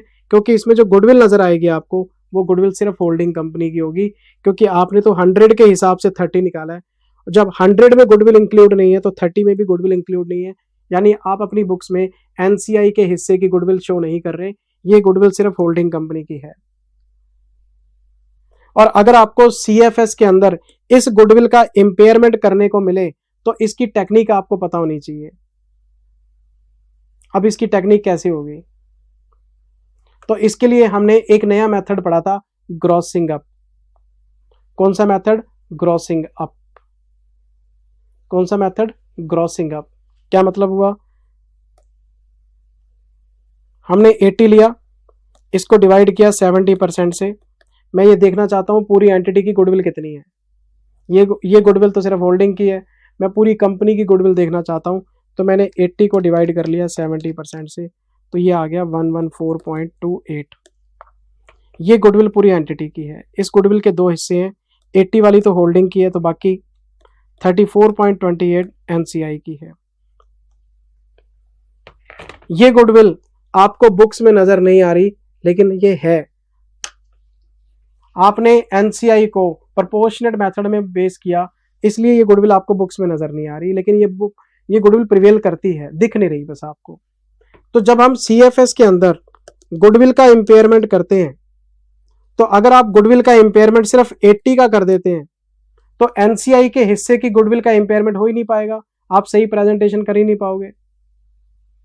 तो इंड AS 36 ये कहता है अगर आपका एनसीआई प्रोपोर्शनेट मेथड में है तो जो गुडविल आपने रिकॉर्ड की होगी पहले उसको ग्रॉस अप करो, एंटिटी लेवल की गुडविल निकालो, फिर उसका इंपेयरमेंट लॉस निकालो। अच्छा, फिर मान लो इंपेयरमेंट लॉस आ गया गुडविल के लिए, उस इंपेयरमेंट लॉस को दो हिस्सों में बांटो, 70% 30%। ठीक, ये वाला लॉस इग्नोर कर दो। पहले आप गुडविल को ग्रॉस अप करके एंटिटी लेवल पे ले जाओ, ठीक है, फिर उसका इंपेयरमेंट लॉस निकालो। तो जो इंपेयरमेंट लॉस आपको दिखेगा उसके दो टुकड़े करो, एक होल्डिंग का, एक एनसीआई का। एनसीआई वाले पे कांटा मार दो। जब एनसीआई की गुडविल आपने बुक्स में नहीं दिखाई तो उसका इंपेयरमेंट लॉस भी बुक्स में नहीं आएगा। तो ये जो 70% है ये सिर्फ होल्डिंग का लॉस है, इसकी आप एंट्री पास कर लो। तो फिर मैंने आपको क्लास में बताया था कि ये सारा प्रोसेस क्यों किया गया। उसका मतलब सिर्फ ये है कि अगर आप सिर्फ होल्डिंग की गुडविल का वैल्यूएशन करेंगे तो एनसीआई वाली गुडविल का इंपेयरमेंट आपको नजर नहीं आ रहा और आप रिकॉर्ड भी नहीं कर रहे। नहीं समझे? अगर आप 80 को सिर्फ टेस्ट करोगे गुडविल में तो एनसीआई वाली गुडविल का जो एलोकेशन है वो सही तरीके से नहीं हो पाएगा। नहीं समझे? होल्डिंग कंपनी के हिस्से में जो इंपेयरमेंट लॉस है वो सही तरीके से नहीं आ पाएगा। जब आप गुडविल को पहले एंटिटी लेवल पे गए, फिर उसका एंटिटी लेवल पे लॉस निकाला, फिर 70-30 किया, तो होल्डिंग के हिस्से में जो लॉस है वो सही आएगा। तो एनसीए वाला जो लॉस है इग्नोर कर दो। जब बुक्स में गुडविल नहीं है तो उसका लॉस क्यों दिखाएं हम? लेकिन होल्डिंग के हिस्से में करेक्ट लॉस आ गया, होल्डिंग उसको रिकॉर्ड कर लेगा। ये तरीका मैंने आपको बताया था। दूसरा, एनसीए को निकालने का एक और तरीका है, आपको बताता हूं। कंसोलिडेशन आपने पढ़ा हुआ है। एनसीए निकालने का तरीका है, आप 30% share low, number of share लिखो जो 30% इनके पास है, और इसे फेयर वैल्यू पर शेयर से गुना कर लो, डेट ऑफ एक्विजिशन को। सब्सिडरी कंपनी है, उसका एक शेयर कितने का चल रहा है आज, उससे गुना कर लो। तो इससे क्या होगा, एनसीआई फेयर वैल्यू पे आ जाएगा। नेट एसेट्स में हिस्सा नहीं देना, एनसीआई की वैल्यूएशन फेयर वैल्यू पे कर लो आप। उसके लिए आपको नंबर ऑफ शेयर लेने हैं एनसीआई के और एक शेयर का मार्केट प्राइस लेना है। तो जब एनसीआई की आप फेयर वैल्यूएशन करोगे तो यहाँ पे फेयर वैल्यू आ जाएगी। और मैं आपको बताना चाहता हूं कि ये फेयर वैल्यू है, मान लेते हैं ये फेयर वैल्यू है 40, तो गुडविल आ गई 90, पहले गुडविल थी 80, अब आ रही है 90। तो ये जो 90 है ये फुल गुडविल है, इसमें होल्डिंग की गुडविल भी है, इसमें एनसीआई की गुडविल भी है। तो जब एनसीआई की वैल्यूएशन आप फेयर वैल्यू पे करते हो तो बुक्स में गुडविल फुल रिकॉर्ड होती है।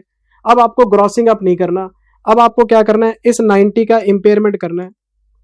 तो जो इंपेयरमेंट लॉस आएगा गुडविल का, उसके दो हिस्से बना देने, 70% 30%। होल्डिंग वाला होल्डिंग के पी&एल से काट दो, एनसीआई वाला एनसीआई में से काट दो। अब आपने एनसीआई वाला इंपेयरमेंट लॉस इग्नोर नहीं करना। क्यों? जब आपकी बुक्स में एनसीआई की गुडविल रिफ्लेक्ट हो रही है तो उसका इंपेयरमेंट लॉस भी रिफ्लेक्ट होगा।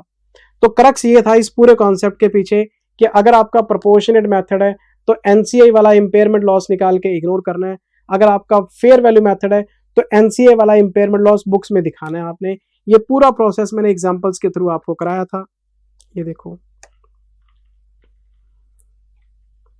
सबसे पहले ये 3 क्वेश्चन इसके साथ डील करते हैं, 24, 28, 42। ये सीएफएस की बात हो रही है, NCI at proportionate, NCI at fair value. इसमें अगर गुडविल है तो फुल वैल्यू पे है, और जो इंपेयरमेंट लॉस आएगा होल्डिंग और एनसीआई दोनों शेयर करेंगे और बुक्स में रिकॉर्ड भी करेंगे, क्योंकि गुडविल बुक्स में फुल वैल्यू पे है तो लॉस भी फुल वैल्यू पे आएगा। यहाँ पे जो गुडविल का लॉस है वो सिर्फ होल्डिंग वाला दिखाना है, एनसीआई वाला शो ही नहीं करना। कैलकुलेट करेंगे लेकिन इग्नोर कर देंगे। मैं आपको एग्जांपल चेक कराता हूँ मैं क्या बोलना चाहता हूँ आपसे।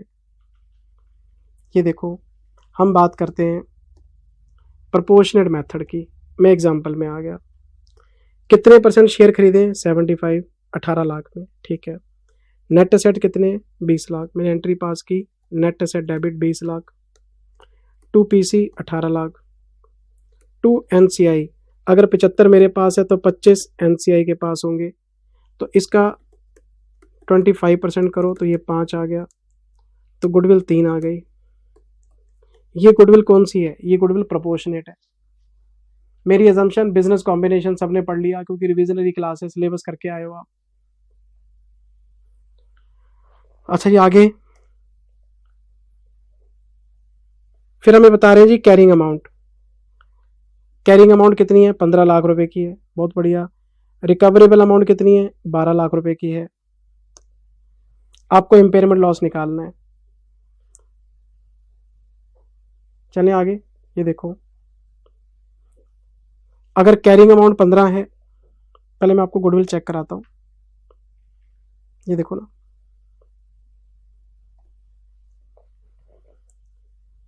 मैं सबसे पहले गुडविल की कैलकुलेशन कर रहा हूँ।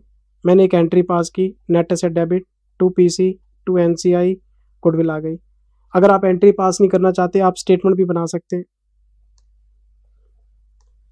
स्टेटमेंट में गुडविल आ जाएगी। ठीक है जी। अब आगे इम्पेयरमेंट लॉस में, ये बताओ कैरिंग अमाउंट कितनी है? 15 लाख। ये जो कैरिंग अमाउंट है ये कब की है? ये इम्पेयरमेंट की डेट की है। ये वाली कैरिंग अमाउंट कौन सी थी? सॉरी, ये वाली कैरिंग अमाउंट कौन सी थी? ये तो डेट ऑफ एक्विजिशन की थी। इम्पेयरमेंट के टाइम पे कैरिंग अमाउंट कितनी है? 15। मैं इसमें गुडविल ऐड कर लेता हूं। मैंने गुडविल ऐड कर ली, ग्रॉसिंग अप करना है ना। ये गुडविल कितनी है? 3 लाख। लेकिन ये 75% के हिस्से में है, क्योंकि आपका एनसीआई प्रोपोर्शनल मेथड में इसको ग्रॉस अप करूंगा तो ये 4 हो जाएगी, तो टोटल ये 19 हो जाएगा। रिकवरेबल कितना है? 12। मैंने इसमें से 12 माइनस किया, तो बताओ कितने रुपए का लॉस हुआ? 7 लाख रुपए का। तो पहले गुडविल राइट ऑफ करूंगा 7 में से, 4 का 4 गुडविल का। ये देखो ना आंसर, 15 और 4 19, 12 7। पहले गुडविल को राइट ऑफ करूंगा 4, फिर अदर एसेट्स 3। कॉन्सेप्ट क्या है गुडविल का? तो ये लॉस 2 लोगों में बटेगा, 75% 25%। 3 लाख का नुकसान होल्डिंग का है और 1 लाख का नुकसान एनसीआई है। एनसीआई वाला बुक्स में दिखेगा ही नहीं, बस होल्डिंग वाला दिखेगा। ये देखो, बस ये एलोकेट करने के लिए ग्रॉस अप करते हैं। 3 1, ये हमारे अदर एसेट्स हो गए। मैं एक बार अदर एसेट्स को हटा देता हूं ताकि आपको कोई कंफ्यूजन ना आए। मैं सिर्फ गुडविल फोकस करता हूं। रेशियो क्या है? 75-25। Share of NCI in goodwill grossed up does not prevail in the books, books में प्रिवेल ही नहीं करता।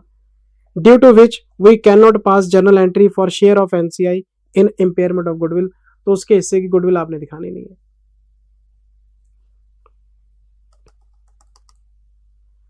अच्छा, ये 75-25 में बांट दिया, ये भी 75-25 में बांट दिया, एक होल्डिंग का एक एनसीआई का। ये जो अदर एसेट्स हैं, एनसीआई को आपने अदर एसेट्स में हिस्सा दिया था, तो ये तो हम राइट ऑफ करेंगे। गुडविल में हिस्सा नहीं दिया था, वो राइट ऑफ नहीं करेंगे। तो पहले हमने गुडविल को एलोकेट किया, फिर हमने अदर एसेट्स को एलोकेट किया। ये इनका टोटल लॉस आ गया। इसमें से 1 लाख रुपए हटा दो जो आपने नहीं दिखाने, बाकी के 75,000 रुपए का लॉस आप राइट ऑफ कर सकते हो। एनसीआई के हिस्से में आप छोड़ो सारी चीज को, आप इस पे फोकस करो। एनसीआई के हिस्से में जो गुडविल का लॉस है इसको काट दो और ये दिखा दो बस। तो ये तो पूरा लॉस ही दिखाएगा, गुडविल भी इसकी है, एसेट्स भी इसके हैं। ये तो 5-25 से एंट्री डालेगा, लेकिन ये सिर्फ अपनी एंट्री 75,000 से डालेगा, लाख रुपए की गुडविल को बुक्स में दिखाएगा ही नहीं। ये देखो 5 25 और 75, ये 5 25 को दिखा रहा है, ये 75,000 को दिखा रहा है, तो ये एंट्रीज डाली हुई है हमने। ये एग्जांपल आप चेक कर सकते हैं बेटे। ये देखो आप 5 25 एनसीआई को डेबिट करेंगे 75 से, इंपेयरमेंट लॉस 6 लाख रुपए का। यहां पे गुडविल 4 लाख की क्यों नहीं नजर आ रही? क्योंकि 4 लाख की गुडविल थी, 1 लाख की गुडविल जो है वो बुक्स में है ही नहीं, एनसीआई की गुडविल है ही नहीं हमारे पास। तो 3 लाख की गुडविल प्रिवेल करती है, 3 लाख की गुडविल राइट ऑफ कर दी हमने, और ये सारी की सारी होल्डिंग की है। ये 3 लाख के एसेट्स है, इसमें 75 होल्डिंग का, 25 एनसीआई का, 75,000 रुपए एनसीआई के, 225 होल्डिंग के। पूरी स्टेटमेंट ऊपर बना तो रखी है। फंडा समझो, आप सिर्फ गुडविल के ऊपर फोकस करो, बाकी सब तो सिंपल है। बात समझ में ना आए, बैक करो, स्क्रीन के ऊपर जो एग्जांपल लगा हुआ वो देख लो, आपकी कॉपी में भी लिखा हुआ है वो देख लो। अच्छा सर, फिर एक और मेथड है हमारे पास, ये तो स्टेप्स वगैरह लिखवाए हुए हैं। ये क्वेश्चन हो गया, ये एलोकेशन हो गया, सारी कहानी ठीक है सर। ये भी ग्रॉसिंग अप का क्वेश्चन है। ये आ गया फेयर वैल्यू, ये सिंपल मेथड है। इसमें जो गुडविल का इंपेयरमेंट का लॉस आएगा उसको छुपाना नहीं है, दोनों में बांटना है और एंट्रियों में डाल देना है। ये सिंपल मेथड है, क्योंकि इसमें गुडविल फुल वैल्यू पे नजर आती है। ये देखो कितने शेयर खरीदे 80%, और कितने में खरीदे हैं 22 लाख में। नंबर ऑफ शेयर कितने हैं 10,000, 8,000 मेरे पास है, 2,000 एनसीआई के पास है, और फेयर वैल्यू कितनी है 880। तो फेयर वैल्यू का मतलब 2000 इंटू 880 17,60,000 उनके पास है। नेट असेट्स कितने हैं जी? 25 लाख के हैं। हमने एंट्री पास की, net assets debit 25, to PC मैंने 22 लाख में खरीदे हैं, टू एनसीआई 1760। कैसे आया? 10,000 शेयर है, 20% इनके पास है, 880 रुपये का एक शेयर है। तो 1760 और 22 माइनस करेंगे 25, तो गुडविल आ गई 14,60,000 की। ये गुडविल कौन सी है? ये फुल गुडविल है सर, पूरी कंप्लीट गुडविल है ये। अच्छा अब मुझे बताओ, इम्पेयरमेंट डेट को आपके पास एसेट्स कितने के? 18, रिकवरी में 15, 18 लिखो, गुडविल जोड़ो, ये हो गया 3260, 15 माइनस करो, ये कितना हो गया? 1760। 1760 में से 1460 की तो गुडविल है, बाकी का 3 लाख एसेट्स में जाएगा। अब कोई टेंशन ही नहीं है, क्यों? चाहे गुडविल हो चाहे एसेट्स हो, 80-20 80-20 करके बांट दो। अच्छा मान लो आपका ये लॉस 1760 का आ गया, इसका 80% होल्डिंग बियर करेगा, पीएनएल में डाल देगा, 20% एनसीआई। तो सीधी वर्किंग बता देता हूँ आपको। अब छुपाना कुछ नहीं है आपको, अब कुछ भी आपको छुपाना नहीं है, कोई ग्रॉसिंग कंपनी है। ये लो, ये एनसीआई डेबिट करेंगे, ये पीएनएल डेबिट करेंगे। पीएनएल डेबिट 14,08,000, एनसीआई डेबिट 20% के हिसाब से 35,200, और टू इम्पेयरमेंट लॉस 14,60,000। मैं तो आपको दिखाता हूँ ना, ये देखो,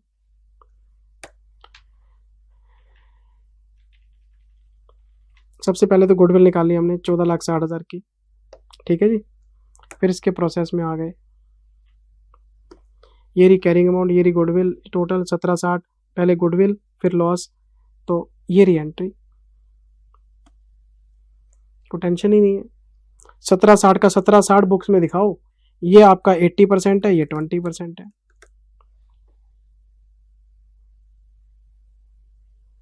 प्रॉब्लम किस में है? वो पहले वाले में, प्रोपोर्शनल मेथड में, जहां पे ग्रॉसिंग अप करके फिर एनसीआई का लॉस निकालते हैं, फिर उसको छुपा देते हैं, क्योंकि बुक्स में गुडविल नहीं है तो लॉस भी नहीं आएगा, होल्डिंग वाला दिखाते हैं।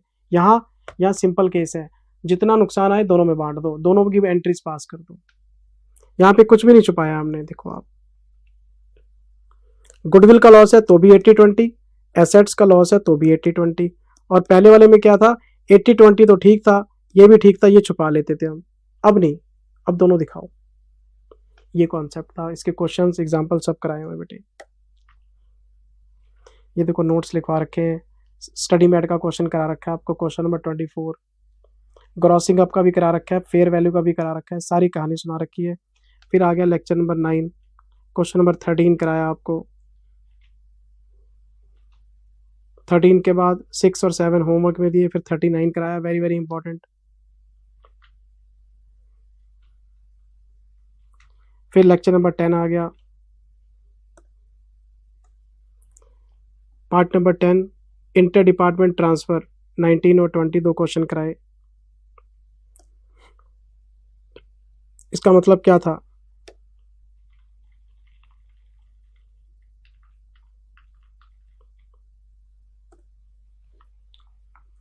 ये क्या कॉन्सेप्ट था? कौन सा कॉन्सेप्ट है ये? Concept number 15। एक कंपनी है एक्स लिमिटेड, इसके पास एक तो प्रोसेस 1 है और एक इसके पास प्रोसेस 2 है।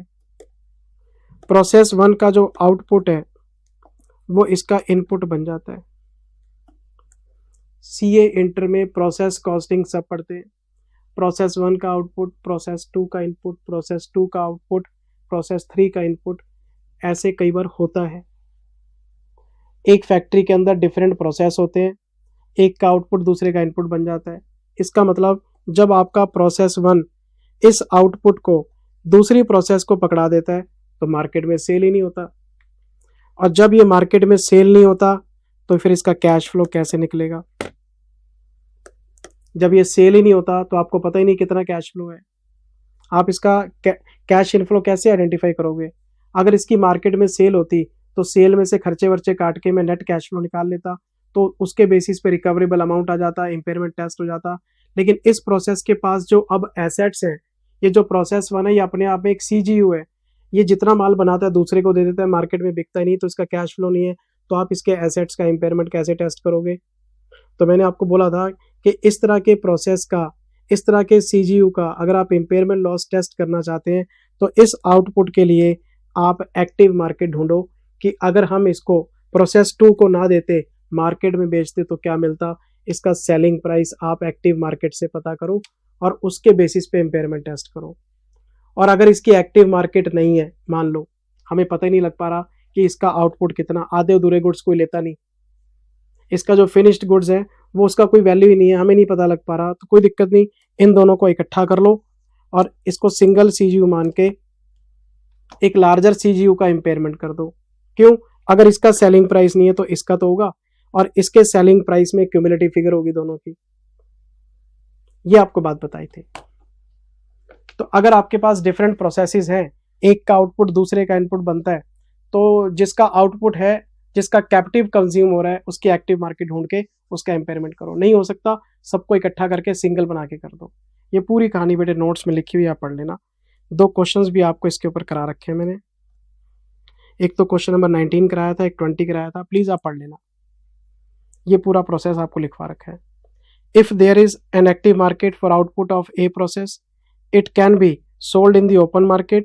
If it is not transferred to the next process, then it will be treated as a separate CGU because it has capacity of generating cash flow.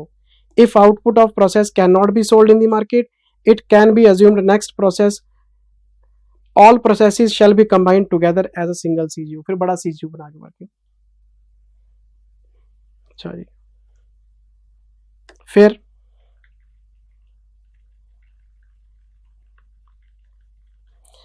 Concept number 16 बताया था आपको बेटे, फटाफट से खत्म करता हूं, बस ये खत्म होने वाला ही है। एक इंपॉर्टेंट नोट बताया था एनुअल इम्पेयरमेंट टेस्ट पे। पहले बताओ एनुअल इम्पेयरमेंट टेस्ट किन चीजों का होता है? अभी बताया था गुडविल का होता है, इंटेंजिबल एसेट्स इनडेफिनेट लाइफ वाले होते हैं, एक इंटेंजिबल जो अभी डेवलप हो रहे हैं, यूज में नहीं है, उनका होता है। इंडिकेशन हो या ना हो, एनुअल इम्पेयरमेंट टेस्ट करना ही होता है, आपने बताया था। तो यहाँ पे इंड AS 36 ये बात कहता है, अगर किसी एसेट का एनुअल इम्पेयरमेंट टेस्ट मैंडेटरी है तो जिस डेट को आप एनुअल इम्पेयरमेंट टेस्ट करते हो तो वो डेट लॉक कर दो, हर साल उसी डेट को करोगे, आप डेट चेंज नहीं कर सकते। जिन एसेट्स का एनुअल इम्पेयरमेंट टेस्ट मैंडेटरी है तो एक बार आपने जिस डेट को ये टेस्ट कंडक्ट किया है तो अगले साल भी सेम डेट को आप वो टेस्ट कंडक्ट करोगे, वो डेट चेंज नहीं हो सकती आपकी। ये मैंने आपको यहाँ बताया था। फिर 17 में डिस्क्लोजर स्टार्ट हो गए थे। डिस्क्लोजर तो बेटे थ्योरी है, ये शो करना है, ये शो करना है, ये शो करना है। फाइनेंशियल स्टेटमेंट्स में, नोट्स टू अकाउंट्स में ढेरों प्रेजेंटेशन लिखवा रखे हैं, ये पढ़ना आपका काम है। डिस्क्लोजर पेपर में आने के चांसेस कम है, ये MCQ में भी नहीं आएगा ना, ये नॉलेज के लिए लिखवाए थे फाइनेंशियल स्टेटमेंट्स के, पढ़ लेना। मेरी तरफ से इंड AS 36, इतना लेंथी इंड AS 6 बेटे मैंने करा दिया बस आपको। एग्जाम्पल बेस पढ़ोगे जल्दी समझ में आएगा, स्टेप पढ़ने बैठ जाओगे, वो एग्जाम्पल बेस्ड दिए आपके स्टेप्स। अगर मैं क्लास में पहले स्टेप्स लिखवाता फिर एग्जाम्पल कराता तो भी वही आंसर था, पहले एग्जाम्पल करा दिए फिर स्टेप्स, तब भी वही बात है। तो एग्जाम्पल बेस्ड जल्दी समझ में आती है, टाइम कम लगता है आपको। पेपर में क्वेश्चन करने से मतलब रखो, एग्जाम्पल बेस्ड सारे क्वेश्चन हो जाएंगे आपके। ठीक है जी, इंड AS 36 मैंने पूरी कोशिश की मैं फटाफट करा दूं। अब आपके सामने है बेटे, देखो ना, ये आपके सामने है, कितने लेक्चर हो गए हैं, ये 10वां पार्ट है जी इसका, ठीक है। और ये क्वेश्चन की नंबरिंग हो गई। क्वेश्चन नंबर 51, 51 तक तो मैं आपको दिखा रहा हूं स्क्रीन के ऊपर, ये क्वेश्चन हमने किए हुए हैं जो। फिर इसके बाद थैंक यू आ गया, बेस्ट ऑफ लक आ गया, जिंदल साहब का नाम आ गया, जय श्री राम आ गया। जय श्री राम बेटे, अगले वीडियो में कुछ नया करेंगे, इसको प्लीज फटाफट से आप गो थ्रू करो। अब आप कॉपी खोलो और रिवाइज करके पढ़े मारो। Thank you very much, take care, bye bye.